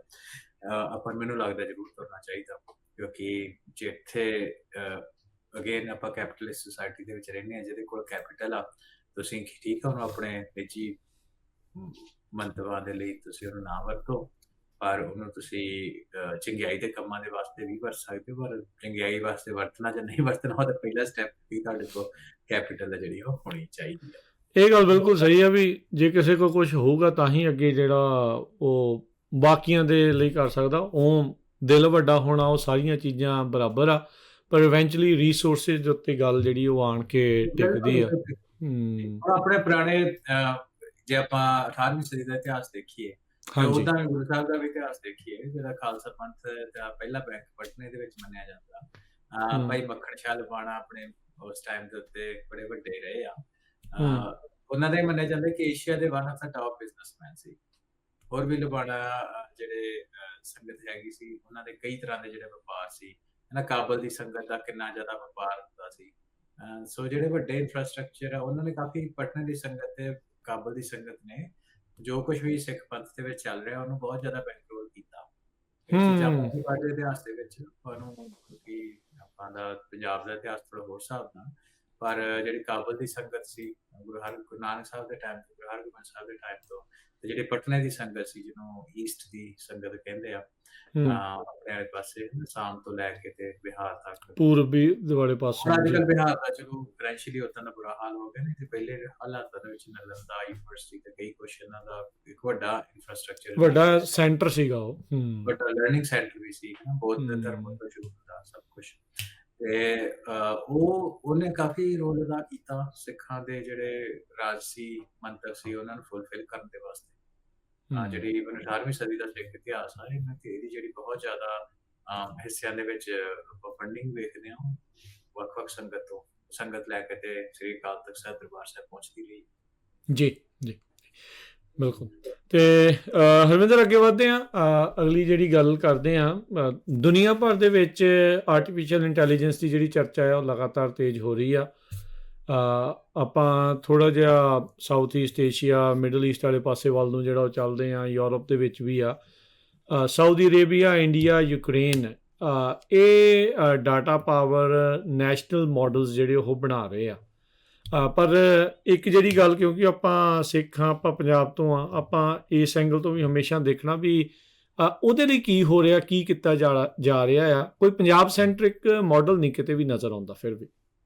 ਹਾਂਜੀ, ਪੰਜਾਬੀ ਦੇ ਕੁਝ ਮਾਡਲ ਜਿਹੜੇ ਸਾਹਮਣੇ ਆਉਂਦੇ। ਪਹਿਲਾਂ ਆਪਾਂ ਗੱਲ ਕਰਦੇ ਜਿਹੜੀ ਤੁਸੀਂ ਪਹਿਲੀ ਗੱਲ ਕੀਤੀ ਜਿਓਪੋਲਿਟਿਕਸ ਤੇ AI ਦੇ ਵਿੱਚ। ਸਾਊਦੀ ਅਰਬ ਨੇ ਨਿਊਯਾਰਕ ਟਾਈਮਜ਼ ਦੀ ਰਿਪੋਰਟ ਆ, ਉਹਨੇ ਕਿਹਾ ਕਿ ਸਾਊਦੀ ਅਰਬ ਨੇ ਨਾ ਇੱਕ ਆਪਣਾ ਪਲਾਨ ਬਣਾਇਆ ਕਿ 5 ਬਿਲੀਅਨ ਡਾਲਰ ਜਿਹੜੇ ਉਹ ਡੇਟਾ ਸੈਂਟਰ ਬਣਾਉਣਾ ਉਹਨਾਂ ਰੈਡ ਸੀ ਦੇ ਆਸ-ਪਾਸ। ਠੀਕ ਹੈ। ਤੇ ਉਹਦੇ ਆਸ-ਪਾਸ ਉਹਨਾਂ ਇਹ ਕਿਹਾ ਵੀ ਹੋਰ ਵੀ ਮਲਟੀ ਬਿਲੀਅਨ ਡਾਲਰ ਕੰਪਲੈਕਸਿਸ ਉਹਨਾਂ ਬਣਾਉਣੇ ਅਕ੍ਰੋਸ ਯੂਰਪ, ਏਸ਼ੀਆ ਤੇ ਅਫਰੀਕਾ ਦੇ ਵਿੱਚ। ਸੋ ਬੇਸਿਕਲੀ ਉਹਨਾਂ ਦੀ ਸਟ੍ਰੈਟਜੀ ਇਹ ਆ ਕਿ ਆਪਾਂ ਸੋਵਰਨ ਬੈਕਡ ਮੇਨ ਜਿਹੜਾ ਕਿ 2025 ਦੇ ਵਿੱਚ ਜਿਹੜਾ ਉਹਨਾਂ ਲਾਂਚ ਕੀਤਾ ਕਿ 6% of the global AI workload ਜਿਹੜਾ ਉਹ ਅਸੀਂ ਲੈ ਕੇ ਚੱਲਣਾ। ਠੀਕ ਹੈ। ਇਹ ਆਪਣਾ ਟਾਰਗੇਟ ਰੱਖਿਆ ਸੀ, ਜਿਹਦੇ ਵਿੱਚ ਓਪਨ AI ਲਾ ਲਓ ਜਾਂ ਗੂਗਲ, ਇੰਟੈਲ ਜੋ ਵੀ ਆ, ਇਹਨਾਂ ਦੁਨੀਆ ਭਰ ਦੇ ਵਿੱਚ, ਕਿਉਂਕਿ ਇਹਨਾਂ ਨੇ AI ਦੇ ਕੰਮ ਕਰਨੇ ਆ। ਬੇਸਿਕਲੀ ਉਹ ਡੇਟਾ ਇਨਫਰਾਸਟ੍ਰਕਚਰ ਬਣਾ ਰਹੇ ਆ ਤਾਂ ਕਿ ਜਿਹੜੀ ਵੱਖ-ਵੱਖ ਕੰਪਨੀਜ਼ ਆ ਇਹਨਾਂ ਦੇਸ਼ਾਂ ਦੇ ਵਿੱਚ, ਇਹ ਡਿਵੈਲਪਿੰਗ ਨੇਸ਼ਨ ਦਾ ਮਿਡਲ ਈਸਟ ਵੀ ਇੱਕ ਹਿਸਾਬ ਨਾਲ ਅਸੀਂ ਡਿਵੈਲਪਿੰਗ ਉਸ ਹਿਸਾਬ ਨਾਲ ਇਸ ਕੰਟੈਕਸਟ ਦੇ ਵਿੱਚ ਕਹਿ ਸਕਦੇ ਹਾਂ, ਅਫਰੀਕਾ ਦੇ ਵਿੱਚ, ਏਸ਼ੀਆ ਦੇ ਵਿੱਚ। ਤੇ ਉਹਦੇ ਵਿੱਚ ਜਿਹੜੇ ਵੀ ਲੋਕੀ ਕੰਪਿਊਟਰ ਦੇ ਕੰਮ ਕਰਨਗੇ ਉਹਨਾਂ ਨੂੰ ਉਹ ਆਪਣਾ AI ਇਨਫਰਾਸਟ੍ਰਕਚਰ ਰੈਂਟ ਦੇ ਉੱਤੇ ਦੇਣਗੇ, ਜਿੱਤੋਂ ਪੈਸੇ ਜਨਰੇਟ ਕਰਨਗੇ। ਇਹ ਉਹਨਾਂ ਦਾ ਬੇਸਿਕਲੀ ਮਾਡਲ ਆ। ਤੇ ਉਹ ਇਹ ਕਹਿੰਦੇ ਕਿ ਦੁਨੀਆ ਭਰ ਦਾ 6% AI ਵਰਕਲੋਡ ਆ, ਇਹ ਅਸੀਂ ਇਹਨੂੰ ਜਿਹੜਾ ਸਾਡਾ ਇਨਫਰਾਸਟ੍ਰਕਚਰ ਆ ਸਾਊਦੀ ਅਰੇਬੀਆ ਵਾਲੇ ਕਹਿੰਦੇ ਉਹਦੇ ਉੱਤੇ ਹੀ ਚੱਲੇਗਾ। ਸੋ ਉਸ ਚੀਜ਼ ਨੂੰ ਅੱਗੇ ਜਿਹੜੀ ਉਹ ਲੈ ਕੇ ਚੱਲ ਰਹੇ। ਜਿਹੜੀ ਇਹ ਦੂਸਰੀ ਗੱਲ ਤੁਸੀਂ ਇੰਡੀਆ ਦੀ ਕੀਤੀ ਹੈ ਨਾ, ਇੰਡੀਆ ਦੇ ਸੰਬੰਧ ਦੇ ਵਿੱਚ ਵੀ ਜਿਹੜੀ ਇੱਕ ਕੰਪਨੀ ਆ, ਵੱਡੀ ਕੰਪਨੀ ਰਿਲਾਇੰਸ, ਉਹਨੇ ਵੀ $15 ਬਿਲੀਅਨ ਜਿਹੜੇ ਆ ਉਹਨੇ ਕਿਹਾ ਕਿ ਅਸੀਂ ਇਨਵੈਸਟ ਕਰਾਂਗੇ AI ਇਨਫਰਾਸਟ੍ਰਕਚਰ ਦੇ ਵਿੱਚ। ਸੋ ਬੇਸਿਕਲੀ ਉਹਨਾਂ ਦਾ ਵੀ ਆਈਡੀਆ ਇਹੀ ਆ ਕਿ ਅਸੀਂ ਡੇਟਾ ਸੈਂਟਰਸ ਬਣਾਈਏ, ਕੰਪਿਊਟਰ ਬਣਾਈਏ, ਪਾਰਟਨਰਸ਼ਿਪ ਰੱਖੀਏ ਵੀ ਏਸ਼ੀਆ ਦੇ ਵਿੱਚ ਜਾਂ ਇੰਡੀਆ ਦੇ ਵਿੱਚ ਜਿਹੜਾ ਹੈ, ਪੂਰੀ ਦੁਨੀਆ ਦੇ ਵਿੱਚ ਅਸੀਂ ਇਹ ਦੇਖੀਏ ਕਿ ਆਪਾਂ ਸੌਫਟਵੇਅਰ ਡਿਵੈਲਪਰ ਆ, ਜਸਟ ਮੈਟਰ ਆਫ ਟਾਈਮ ਜਿਹੜੇ ਮਾਈਕਰੋਸਾਫਟ ਹੋਸਟਡ ਇਨਫਰਾਸਟ੍ਰਕਚਰ ਹੈਗੇ ਆ, ਜਿਹਦੇ ਉੱਤੇ ਅਸੀਂ ਆਪਣਾ ਡੇਟਾ ਕੋਡਸ ਵਗੈਰਾ ਆਪਾਂ ਸੌਫਟਵੇਅਰ ਡਿਵੈਲਪਮੈਂਟ ਦੇ ਕੋਡ ਅਸੀਂ ਚੈੱਕ ਇਨ ਕਰਦੇ ਹਾਂ, just matter of time any day India ਨੇ ਓਵਰਪਾਸ ਕਰ ਜਾਣਾ ਅਮਰੀਕਾ GitHub ਦੇ ਉੱਪਰ। ਅੱਛਾ, ਜਿੱਥੇ ਕੋਡ ਰੱਖਿਆ ਜਾਂਦਾ ਹੈ। ਹਾਂਜੀ, ਕੋਡ ਰੱਖਿਆ ਜਾਂਦਾ। ਸੋ ਦੇ ਮਤਲਬ ਹੈ ਕਿ ਬਹੁਤ ਜ਼ਿਆਦਾ ਭਾਰੀ ਗਿਣਤੀ ਦੇ ਵਿੱਚ ਜਿਹੜੇ ਸੌਫਟਵੇਅਰ ਡਿਵੈਲਪਰ ਇੰਡੀਆ ਦੇ ਵਿੱਚ ਹੁੰਦੇ ਆ, ਤੇ ਇੰਡੀਆ ਦੇ ਵਿੱਚ AI ਇਨਫਰਾਸਟ੍ਰਕਚਰ ਵੀ ਬਣ ਰਿਹਾ। ਮਾਈਕਰੋਸਾਫਟ ਨੇ ਬਿਲੀਅਨਸ ਆਫ ਡਾਲਰ ਬਾਰੇ ਅਸੀਂ ਕਿਹਾ ਸੀ, ਉਹਨਾਂ ਆਂਧਰਾ ਪ੍ਰਦੇਸ਼ ਤੇਲੰਗਾਨਾ ਏਰੀਆ ਦੇ ਵਿੱਚ ਇੱਕ ਆਪਣਾ ਇਨਫਰਾਸਟ੍ਰਕਚਰ AI ਡੇਟਾ ਸੈਂਟਰ ਵਗੈਰਾ ਬਣਾਉਣਾ ਹੁੰਦਾ ਹੈ। ਨਾਲ ਦੀ ਨਾਲ ਆਉਣ ਵਾਲੇ ਟਾਈਮ ਦੇ ਵਿੱਚ ਇਹਦੇ ਨੀਡਸ ਵੀ ਹੈਗੀਆਂ AI ਵਰਕਲੋਡ ਦੀਆਂ, ਕਿਉਂਕਿ ਰੀਟੇਲ ਮੀਡੀਆ ਕਿੰਨਾ ਕੁਛ ਜਿਹੜਾ AI ਦੇ ਉੱਤੇ ਹੀ ਰਨ ਹੁੰਦਾ ਤੇ ਹਰ ਇੱਕ ਕੰਟਰੀ ਸੇ ਆਪਾਂ ਆਪਣਾ ਇਨਫਰਾਸਟ੍ਰਕਚਰ ਬਣਾ ਰਹੀਆਂ। ਸੋ $15 ਬਿਲੀਅਨ ਦਾ ਕੈਪੈਕਸ ਜਿਹੜਾ ਕੈਪੀਟਲ ਐਕਸਪੈਂਸ ਰਿਲਾਇੰਸ ਨੇ ਲੈ ਕੇ ਆਉਂਦਾ, ਤੇ ਨਾਲ ਦੀ ਨਾਲ ਜਿਹੜੇ ਇੰਡੀਆ ਦੀਆਂ 22 ਲੈਂਗੁਏਜਸ ਆ, ਉਹਦੇ ਵਿੱਚ ਉਹਨਾਂ ਨੇ ਪਲੇਟਫਾਰਮ AI ਪਲੇਟਫਾਰਮ ਜਿੱਦਾਂ ਭਾਰਤ ਜਨ ਹੋ ਗਿਆ, ਆਦਵਾਣੀ ਹੋ ਗਿਆ, ਪਾਸ਼ੀਨੀ ਹੋ ਗਿਆ, ਇਦਾਂ ਦੇ ਨਾ, ਜਿਹਦੇ ਵਿੱਚ ਸਪੀਚ ਟੂ ਟੈਕਸਟ ਟ੍ਰਾਂਸਲੇਸ਼ਨ ਵਗੈਰਾ ਵਗੈਰਾ, ਉਹਨਾਂ ਨੂੰ ਲੈ ਕੇ ਵੀ ਉਹ ਜਿਹੜੇ ਉਹ ਬਣਾ ਰਹੇ। ਸੋ ਪੰਜਾਬੀ ਦੇ ਜਿਹੜੇ ਮੈਂ ਪਿਛਲੀ ਵਾਰ ਵਿੱਚ ਦੇਖਦਾ ਸੀ, ਪੰਜਾਬੀ ਦੀ ਵੀ ਸਪੋਰਟ ਕਿਸੇ ਨਾ ਕਿਸੇ ਤਰੀਕੇ ਹੈਗੀ ਹੈ, ਪਰ ਜਿਹੜੀ ਸਮੱਸਿਆ ਸਾਨੂੰ ਰਾਜ ਕਰਨੀ ਹੈ ਕਿ ਜਦੋਂ ਤੁਸੀਂ ਚੈਟ GPT ਦੇ ਨਾਲ ਪੰਜਾਬੀ ਦੀ ਟ੍ਰਾਂਸਲੇਸ਼ਨ ਕਰੋ, ਉਹਦੇ ਤੋਂ ਤੁਹਾਨੂੰ ਗੱਲ ਸਮਝ ਆ ਜਾਊਗੀ। ਜਦੋਂ ਚੈਟ GPT ਨੂੰ ਲੈ ਕੇ ਤੁਸੀਂ ਪੰਜਾਬੀ ਟ੍ਰਾਂਸਲੇਸ਼ਨ ਲੈ ਕੇ ਆਉਂਦੇ ਹੋ, ਲਿਖੀ ਪੰਜਾਬੀ ਹੁੰਦੀ ਹੈ ਪਰ ਉਹ ਜਿਹੜੇ ਅੱਖਰ ਉਹ ਹਿੰਦੀ ਦੇ ਹੁੰਦੇ ਆ। ਅੱਛਾ, ਜਿਹੜਾ ਡੇਟਾ ਮਾਡਲ ਆ ਉਹ ਟ੍ਰੇਨ ਇਸ ਹਿਸਾਬ ਦੇ ਨਾਲ, ਜਿਹੜਾ ਟੈਕਸਟ ਜਿੱਤੇ ਉਹ ਟ੍ਰੇਨ ਕੀਤਾ ਗਿਆ, ਉਹਦੇ ਉੱਤੇ ਉਹ ਪੰਜਾਬੀ ਦੇ ਅੱਖਰ ਆ ਪਰ ਉਹ ਸੰਸਕ੍ਰਿਤ ਦੇ। ਸੋ ਕਹਿੰਦਾ ਭਾਵ ਇਹ ਆ ਕਿ ਕੁਝ ਐਫਰਟ ਤਾਂ ਸਰਕਾਰੀ ਪੱਧਰ ਦੇ ਉੱਤੇ ਹੋ ਰਹੇ ਆ, ਪਰ ਹੋਰ ਤਰੀਕੇ ਦੇ ਐਫਰਟ ਆ ਜਿਹੜੇ ਐਫਰਟ ਅਸੀਂ ਸਾਨੂੰ ਕਰਨੇ ਚਾਹੀਦੇ ਐਜ਼ ਅ ਕਮਿਊਨਿਟੀ, ਕਿਉਂਕਿ ਸਾਨੂੰ ਜ਼ਿਆਦਾ ਆਪਣੀ ਭਾਸ਼ਾ ਦਾ ਪਤਾ ਨਾ, ਕਿਸੇ ਬਾਹਰਲੇ ਨੂੰ ਥੋੜਾ ਪਤਾ ਨਹੀਂ ਪਤਾ। ਹਾਂ, ਉਹ ਤੇ ਗੱਲ ਹੈ। ਤੇ ਉਹਦੇ ਵਿੱਚ ਉਦਾਂ ਦੇ ਜਿਹੜੇ ਐਫਰਟ ਆ ਨਹੀਂ ਹੋ ਰਹੇ ਆਪਣੀਆਂ। ਮੈਨੂੰ ਇਹ ਲੱਗਦਾ ਚਲੋ ਔਖੇ ਵਰਡ ਲੱਗਣੇ ਕਿ ਆਪਣੀ ਪੰਜਾਬੀ ਯੂਨੀਵਰਸਿਟੀ ਤੇ ਐਗਰੀਕਲਚਰ ਯੂਨੀਵਰਸਿਟੀ ਇੱਕ ਹਿਸਾਬ ਨਾਲ ਡਿਫੰਕਟ ਹੀ ਹੋਈਆਂ ਪਈਆਂ। ਦੋਵਾਂ ਯੂਨੀਵਰਸਿਟੀਜ਼ ਨੂੰ ਇਹ ਲੈ ਕੇ ਕਿਸਾਨੀ ਮੋਰਚਾ ਹੋਇਆ ਲੱਗਾ, ਉਹਦੇ ਵਿੱਚ ਇੰਟੈਲੈਕਚੁਅਲ ਵਰਗ ਦੇ ਵਿੱਚ ਇਹੀ ਗੱਲ ਸਾਹਮਣੇ ਤੁਰੀ ਬਾਹਰ ਵਾਲੇ ਦੇ ਵਿੱਚ ਵੀ ਜਿਹੜਾ ਪੰਜਾਬੀ ਐਗਰੀਕਲਚਰ ਏਡਾ ਵੱਡਾ ਕਿਸਾਨੀ ਮੋਰਚਾ ਲੱਗਾ ਤੇ ਪੰਜਾਬ ਐਗਰੀਕਲਚਰ ਯੂਨੀਵਰਸਿਟੀ ਆਲਮੋਸਟ ਉੱਚ ਮਿਸਿੰਗ, ਰਾਈਟ। ਸੋ ਹੁਣ ਜਦੋਂ AI ਦੀ ਗੱਲਬਾਤ ਆ ਰਹੀ ਹੈ, ਜਦੋਂ ਜਿਹੜਾ ਫੀਲਡ ਇੱਕ ਵੱਡਾ ਉਹਦਾ ਹਿੱਸਾ ਜਿਹੜਾ ਉਹ ਲੈਂਗੁਏਜ ਟ੍ਰਾਂਸਲੇਸ਼ਨ ਆ, ਮਾਡਲ ਜਿਹੜੇ ਚ ਕ੍ਰੀਏਟ ਹੋ ਰਹੇ ਆ, ਤੇ ਤਕਰੀਬਨ ਅੱਜ ਤੋਂ ਹੁਣ 4 ਸਾਲ ਹੋ ਗਏ ਚੈਟ GPT ਤੋਂ ਲਾ ਲਓ, ਚਲੋ 3 ਸਾਲ ਹੋ ਗਏ ਤਾਂ ਉਹਦੇ ਵਿੱਚ ਪੰਜਾਬੀ ਯੂਨੀਵਰਸਿਟੀ ਦਾ ਕੋਈ ਰਿਸਰਚ ਪੇਪਰ ਕੋਈ ਇਸ ਲੈਵਲ ਦਾ ਦੇਖਿਆ ਹੋਇਆ ਜਾਂ ਕੋਈ ਡੈਡੀਕੇਟਡ ਰਿਸਰਚ ਇਨਫਰਾਸਟ੍ਰਕਚਰ ਯੂਨੀਵਰਸਿਟੀ ਨੇ ਤਿਆਰ ਕੀਤਾ ਜਿਹੜਾ AI ਉੱਤੇ ਫੋਕਸ ਹੋਏ, ਉਹ ਕਦੇ ਹੈ ਹੀ ਨਹੀਂ। ਸੋ ਆਪਾਂ ਲੈਕ ਕਿੱਥੇ ਕਰ ਰਹੇ ਹਾਂ ਤੇ ਇਹਨੂੰ ਕਿੱਦਾਂ ਓਵਰਕਮ ਕਰਨਾ ਹੈ? ਲੈਕ ਰਾਜ ਕਰਨ ਦਾ ਇਹ ਹੈ ਕਿ ਮੋਟੀਵੇਟਡ ਪੀਪਲ ਜਿਹੜੇ ਕਿ ਉਸ ਫੀਲਡ ਦੇ ਵਿੱਚ ਕੰਮ ਕਰਨ, ਉਹਨਾਂ ਨੂੰ ਤਰਜੀਹੀ ਤੌਰ ਦੇ ਉੱਤੇ ਸ਼ਾਮਿਲ ਕੀਤਾ ਜਾਏ। ਗੱਲ ਇਹ ਹੈ ਕਿ ਇੰਡੀਆ ਦਾ ਜਿਹੜਾ ਇਨਫਰਾਸਟ੍ਰਕਚਰ ਐਗਜ਼ਿਸਟ ਕਰਦਾ, ਸਰਕਾਰੀ ਯੂਨੀਵਰਸਿਟੀਆਂ ਹੈਗੀਆਂ, ਉਹਦੇ ਵਿੱਚ ਭਾਈ ਭਤੀਜਾਵਾਦ, ਸਿਫਾਰਸ਼ੀ ਲੋਕ ਬਹੁਤ ਆ, ਤੇ ਜਿਨ੍ਹਾਂ ਦਾ ਸਾਰਾ ਧਿਆਨ ਹੈਗਾ ਉਹ ਹੈਗਾ ਕਿ ਆਪਾਂ ਵੀ ਉਹਨਾਂ ਯੂਨੀਵਰਸਿਟੀਆਂ ਦੇ ਵਿੱਚੋਂ ਪੜ੍ਹੇ, ਆਪਾਂ ਦੇਖਿਆ ਸਾਡੀ ਐਜੂਕੇਸ਼ਨ ਕਿੱਦਾਂ ਦੀ ਆ। ਮੈਂ ਰੇਡੀਓ ਦੇ ਮਾਧਿਅਮ ਤੇ ਇਹ ਦੱਸਦਾ ਕਿ ਜਿਹੜੇ ਥੋੜੀ ਗੱਲ ਹਾਸੇ ਵਾਲੀ ਵੀ ਆ, ਪਰ ਚਲੋ ਆਪਾਂ ਨੂੰ ਕਰਨੀ ਚਾਹੀਦੀ ਆ। ਸਾਡੀ ਯੂਨੀਵਰਸਿਟੀ ਜਿਹਦੇ ਮੈਂ ਪੜ੍ਹਿਆ ਉੱਥੇ, ਚਲੋ ਮੈਂ ਨਾਂ ਨਹੀਂ ਲੈਂਦਾ ਯੂਨੀਵਰਸਿਟੀ ਦੇ ਉੱਤੇ, ਜਿਨ੍ਹਾਂ ਨੇ ਜ਼ਿਆਦਾ ਦੇਖਣੀ ਮੇਰੀ ਲਿੰਕਡਇਨ ਤੋਂ ਵੀ ਦੇਖ ਲੈਣ, ਜੋ ਤਾਂ ਪਤਾ ਲੱਗ ਜਾਂਦਾ ਆਨਲਾਈਨ। ਤੇ ਉੱਥੋਂ ਅਮਰੀਕਾ ਤੋਂ ਜਦੋਂ ਮੈਂ ਪੜ੍ਹਨ ਆਇਆ, ਇੱਥੇ ਮਾਸਟਰਸ ਕੀਤੀ ਆ, ਤੇ ਮਾਸਟਰਸ ਕਰਦੇ ਸਾਡੇ ਇੱਥੇ ਪ੍ਰੋਫੈਸਰ ਹੁੰਦੇ ਸੀ, ਉਹ ਰਿਟਾਇਰ ਹੋ ਰਹੇ ਸੀ, ਤੇ ਉਹਨਾਂ ਕਿਹਾ ਯਾਰ ਮੈਂ ਨਾ ਕੁਝ ਸਮਾਂ ਪੰਜਾਬ ਦੇ ਵਿੱਚ ਆਉਣਾ ਵੀ ਮੈਂ ਬੱਚਿਆਂ ਨੂੰ ਉੱਥੇ ਥੋੜਾ ਗਾਈਡੈਂਸ ਦੇਵਾਂ, ਪੜ੍ਹਾਵਾਂ, ਤੇ ਮੈਂ ਉਹਨੂੰ ਰੈਫਰ ਕਰ ਦਿੱਤਾ। ਮੈਂ ਕਿਹਾ ਭਾਈ ਤੁਸੀਂ, ਮੈਂ ਜਿਹੜੀ ਯੂਨੀਵਰਸਿਟੀ ਤੋਂ ਪੜ੍ਹਿਆ, ਤੁਸੀਂ ਉੱਥੇ ਜਾ ਕੇ ਟੈਕਨੀਕਲ ਤੁਸੀਂ ਫੀਲਡ ਦੇ ਮਾਹਰ ਹੋ, ਤੁਸੀਂ ਉੱਥੇ ਜਾ ਕੇ ਤੁਸੀਂ ਕੰਮ ਕਰ ਸਕਦੇ ਹੋ। ਕਹਿੰਦੇ ਠੀਕ ਆ ਜੀ, ਉਹ ਚਲੇ ਗਏ। ਚਲੋ ਵਾਕਫੀ ਹੋ ਗਈ ਉਹਨਾਂ ਦੀ, ਆਪ ਵੀ ਉਹਨਾਂ ਦਾ ਵੱਡਾ ਨਾਮ ਆ। ਤੇ ਉਹਨਾਂ ਨੂੰ ਮਿਲੇ ਤੇ ਉਹਨਾਂ ਦੀ ਲੈਬੋਰਟਰੀ ਦੇ ਵਿੱਚ ਜਾਂਦੇ ਆ, ਤੇ ਲੈਬੋਰਟਰੀ ਦੇ ਵਿੱਚ ਜਾ ਕੇ ਸਾਰਾ ਉਹਨਾਂ ਸਮਾਨ ਦੇਖਿਆ। ਉਹ ਕਹਿੰਦੇ ਯਾਰ ਆਹ ਜਿਹੜਾ ਤੁਸੀਂ ਸਮਾਨ ਰੱਖਿਆ ਇਹਨੂੰ ਮਿਊਜ਼ੀਅਮ 'ਚ ਜਾ ਕੇ ਰੱਖੋ ਜਿੱਥੇ ਤੁਸੀਂ ਨਿਆਣਿਆਂ ਨੂੰ ਟ੍ਰੇਨ ਕਰਦੇ ਹੋ। ਇਹ ਗੱਲ 2013-14 ਦੀ ਆ। ਤੇ ਜੀ 1960 ਦਾ ਜਿਹੜਾ ਇਕਵਿਪਮੈਂਟ ਪਿਆ ਹੋਇਆ ਹੈ ਨਾ, ਕੈਥੋਡ ਰੇ ਟਿਊਬ ਤੇ ਟੀਵੀ ਤੇ ਫਲਾਣਾ ਢਮਕਾਣਾ। ਉਹ ਕਹਿੰਦਾ ਯਾਰ ਜਿਹੜਾ ਨਾ ਤੁਸੀਂ ਅੱਜ 2013-14 ਚ ਨਿਆਣਿਆਂ ਨੂੰ ਪੜ੍ਹਾਉਂਦੇ ਹੋ, ਇਹ ਸਮਾਨ ਤਾਂ ਤੁਹਾਡਾ ਮਿਊਜ਼ੀਅਮ 'ਚ ਰੱਖਣ ਵਾਲਾ, ਲੈਬਾਂ 'ਚ। ਸੋ ਕਹਿਣ ਦਾ ਮਤਲਬ ਇਹ ਆ ਕਿ ਉਹ ਤੋਂ ਬਾਅਦ ਮੈਨੂੰ ਆਪ ਨਿੱਜੀ ਤੌਰ ਦੇ ਉੱਤੇ ਬੜਾ ਇਹ ਚੈਲੰਜ ਆਇਆ ਕਿ ਮੈਂ ਜਦੋਂ ਇੱਥੇ ਮਾਸਟਰਸ ਕੀਤੀ, ਮੈਂ 6 ਮਹੀਨਿਆਂ ਵਿੱਚ ਜਦੋਂ ਇੱਥੇ ਕੋਰਸਿਸ ਲਏ, ਤੇ ਉਸ ਕੋਰਸਿਸ ਵਿੱਚ ਮੈਂ ਸਾਰੀ ਬੈਚਲਰ ਡਿਗਰੀ ਇੱਕ ਹਿਸਾਬ ਨਾਲ ਦੁਬਾਰਾ ਕੀਤੀ 6 ਮਹੀਨਿਆਂ ਵਿੱਚ। ਸੋ ਤੁਸੀਂ ਸਮੱਸਿਆ ਦੀ ਗੱਲ ਕੀਤੀ, ਉਹ ਇਹ ਆ ਕਿ ਮੈਰਿਟ ਨੂੰ ਤਰਜੀਹ ਨਹੀਂ ਆ ਉਹਨਾਂ ਮੁਲਕਾਂ ਦੇ ਵਿੱਚ। ਚਲੋ ਮੈਰਿਟ ਨੂੰ ਤਰਜੀਹ ਨਹੀਂ ਆ, ਤੇ ਪੈਸ਼ਨੇਟ ਲੋਕ ਜਿਹੜੇ ਆ, ਜਿਹੜੇ ਇਸ ਫੀਲਡ ਦੇ ਹੁੰਦੇ ਆ, ਉਹ ਉਸ ਫੀਲਡ ਦੇ ਵਿੱਚ ਕੰਮ ਨਹੀਂ ਕਰਦੇ, ਯੂਨੀਵਰਸਿਟੀਆਂ ਦੇ ਵਿੱਚ ਰਿਪਰੈਜ਼ੈਂਟ ਨਹੀਂ ਕਰਦੇ, ਤੇ ਉਹਨਾਂ ਦਾ ਜਿਹੜਾ ਧਿਆਨ ਹੁੰਦਾ ਉਹ ਬਹੁਤ ਹੀ ਹੱਦ ਤੱਕ ਕਾਗਜ਼ੀ ਕੰਮ ਹੁੰਦਾ, ਵੀ ਜਿੰਨਾ ਕੁ ਉਹਨਾਂ ਨੂੰ ਅਸਾਈਨਡ ਆ ਕੰਮ ਉਹਨਾਂ ਕਰ ਲਿਆ। ਪ੍ਰੋਐਕਟਿਵਲੀ ਉਹਨਾਂ ਕੋਈ ਬੜਾ ਕਰਨਾ ਨਹੀਂ ਆ, ਐਸ ਲੌਂਗ ਐਸ ਉਹਨਾਂ ਦੇ ਵਰਕ ਪੈਨਸ਼ਨ ਵਗੈਰਾ ਚੱਲਦੀ ਆ। ਸੋ ਜ਼ਿਆਦਾਤਰ ਯੂਨੀਵਰਸਿਟੀ ਜਿਹੜੀਆਂ ਪੰਜਾਬ ਦੀਆਂ, ਉਹਨਾਂ ਦੇ ਤਰਾਸਦੀ ਆ ਇਹ ਕਹਿ ਲਓ। ਤੇ ਜਿਹੜੀ ਅਗਲੀ ਰਹਿੰਦੀ ਖੁੰਦੀ ਕਸਰ ਆ ਰਾਜ ਕਰਨ, ਉਹ ਆਈਲੈਟਸ ਨੇ ਬਹੁਤ ਨੁਕਸਾਨ ਕੀਤਾ ਆਪਣਾ। ਹਾਂ ਫਾਇਦਾ ਉਹਦਾ ਜਿਹੜਾ ਨੁਕਸਾਨ ਆ ਉਹ ਆਪਾਂ ਇਹਨਾਂ ਡਾਇਸਪੋਰਾ ਵਿੱਚ ਵੀ ਦੇਖ ਰਹੇ ਆ। ਜਿਹੜਾ ਇੰਟੈਲੈਕਟ ਆ ਉਹਦੇ ਨਾਲ ਜਿਹੜਾ ਅਨਫੋਰਚੂਨੇਟਲੀ ਪੰਜਾਬ ਦੀ ਜਵਾਨੀ ਦੇ ਵਿੱਚੋਂ ਘਟਦਾ ਪਿਆ। ਕਿੰਨੀ ਵਾਰੀ ਆਪਾਂ ਕੋਗਨੀਟਿਵ ਗੱਲਬਾਤ ਰਾਜਰ ਮੈਂ ਦੇ ਵਿੱਚ ਇੱਥੇ ਨਾਲ ਦੀ ਨਾਲ ਹੀ ਕਲੈਰੀਫਾਈ ਕਰਦਾ ਕਿ ਆਪਣੇ ਬੰਦੇ ਚੀਜ਼ਾਂ ਨੂੰ ਆਊਟ ਆਫ ਕੰਟੈਕਸਟ ਬਹੁਤ ਲੈਂਦੇ ਆ, ਲੈਂਦੇ ਆ, ਬਾਈਟਸ ਤੋੜਦੇ ਆ। ਪਰ ਇਹ ਗੱਲ ਇਹ ਆ ਕਿ ਦੇਖੋ, ਜਦੋਂ ਇਹ ਨੈਗੇਟਿਵ ਗੱਲ ਨਹੀਂ ਆ, ਪਰ ਜਦੋਂ ਤੁਸੀਂ ਜ਼ਿਆਦਾ ਪੜ੍ਹਦੇ ਹੋ, ਤੁਹਾਨੂੰ ਚੀਜ਼ਾਂ ਦੀ ਜਿਹੜੀ ਸਮਝ ਆ ਉਹ ਵੱਧ ਆਉਂਦੀ ਆ। ਸਾਡੇ ਜਿਹੜੇ ਪੁਰਾਣੇ ਹੈਗੇ ਸੀ, ਸਾਡੀ ਪੁਰਾਣੀ ਜਨਰੇਸ਼ਨ ਆ, ਮੈਂ ਦੇਖਦਾ ਹੁੰਦਾ ਸੀ ਬਹੁਤ ਜ਼ਿਆਦਾ ਕੰਪੈਰੇਟਿਵਲੀ ਪੜ੍ਹੀਆਂ। ਉਹਨਾਂ ਦੇ ਜੇ ਤੁਸੀਂ ਵੇਖੋ ਵੀ ਰਿਸਰਚ ਦੇ ਲੈਵਲ ਦੇ ਉੱਤੇ ਕਿੰਨੀ ਜ਼ਿਆਦਾ ਰਿਸਰਚ, ਈਵਨ ਅਮਰੀਕਾ, ਕੈਨੇਡਾ ਦੇ ਵਿੱਚ ਤੇ ਆਪਣੇ ਹੋਰਾਂ ਦੇਸ਼ਾਂ ਦੇ ਵਿੱਚ ਰਿਸਰਚਰ ਜਿਹੜੇ ਸੀ ਉਹ ਪੰਜਾਬ ਤੋਂ ਸੀ।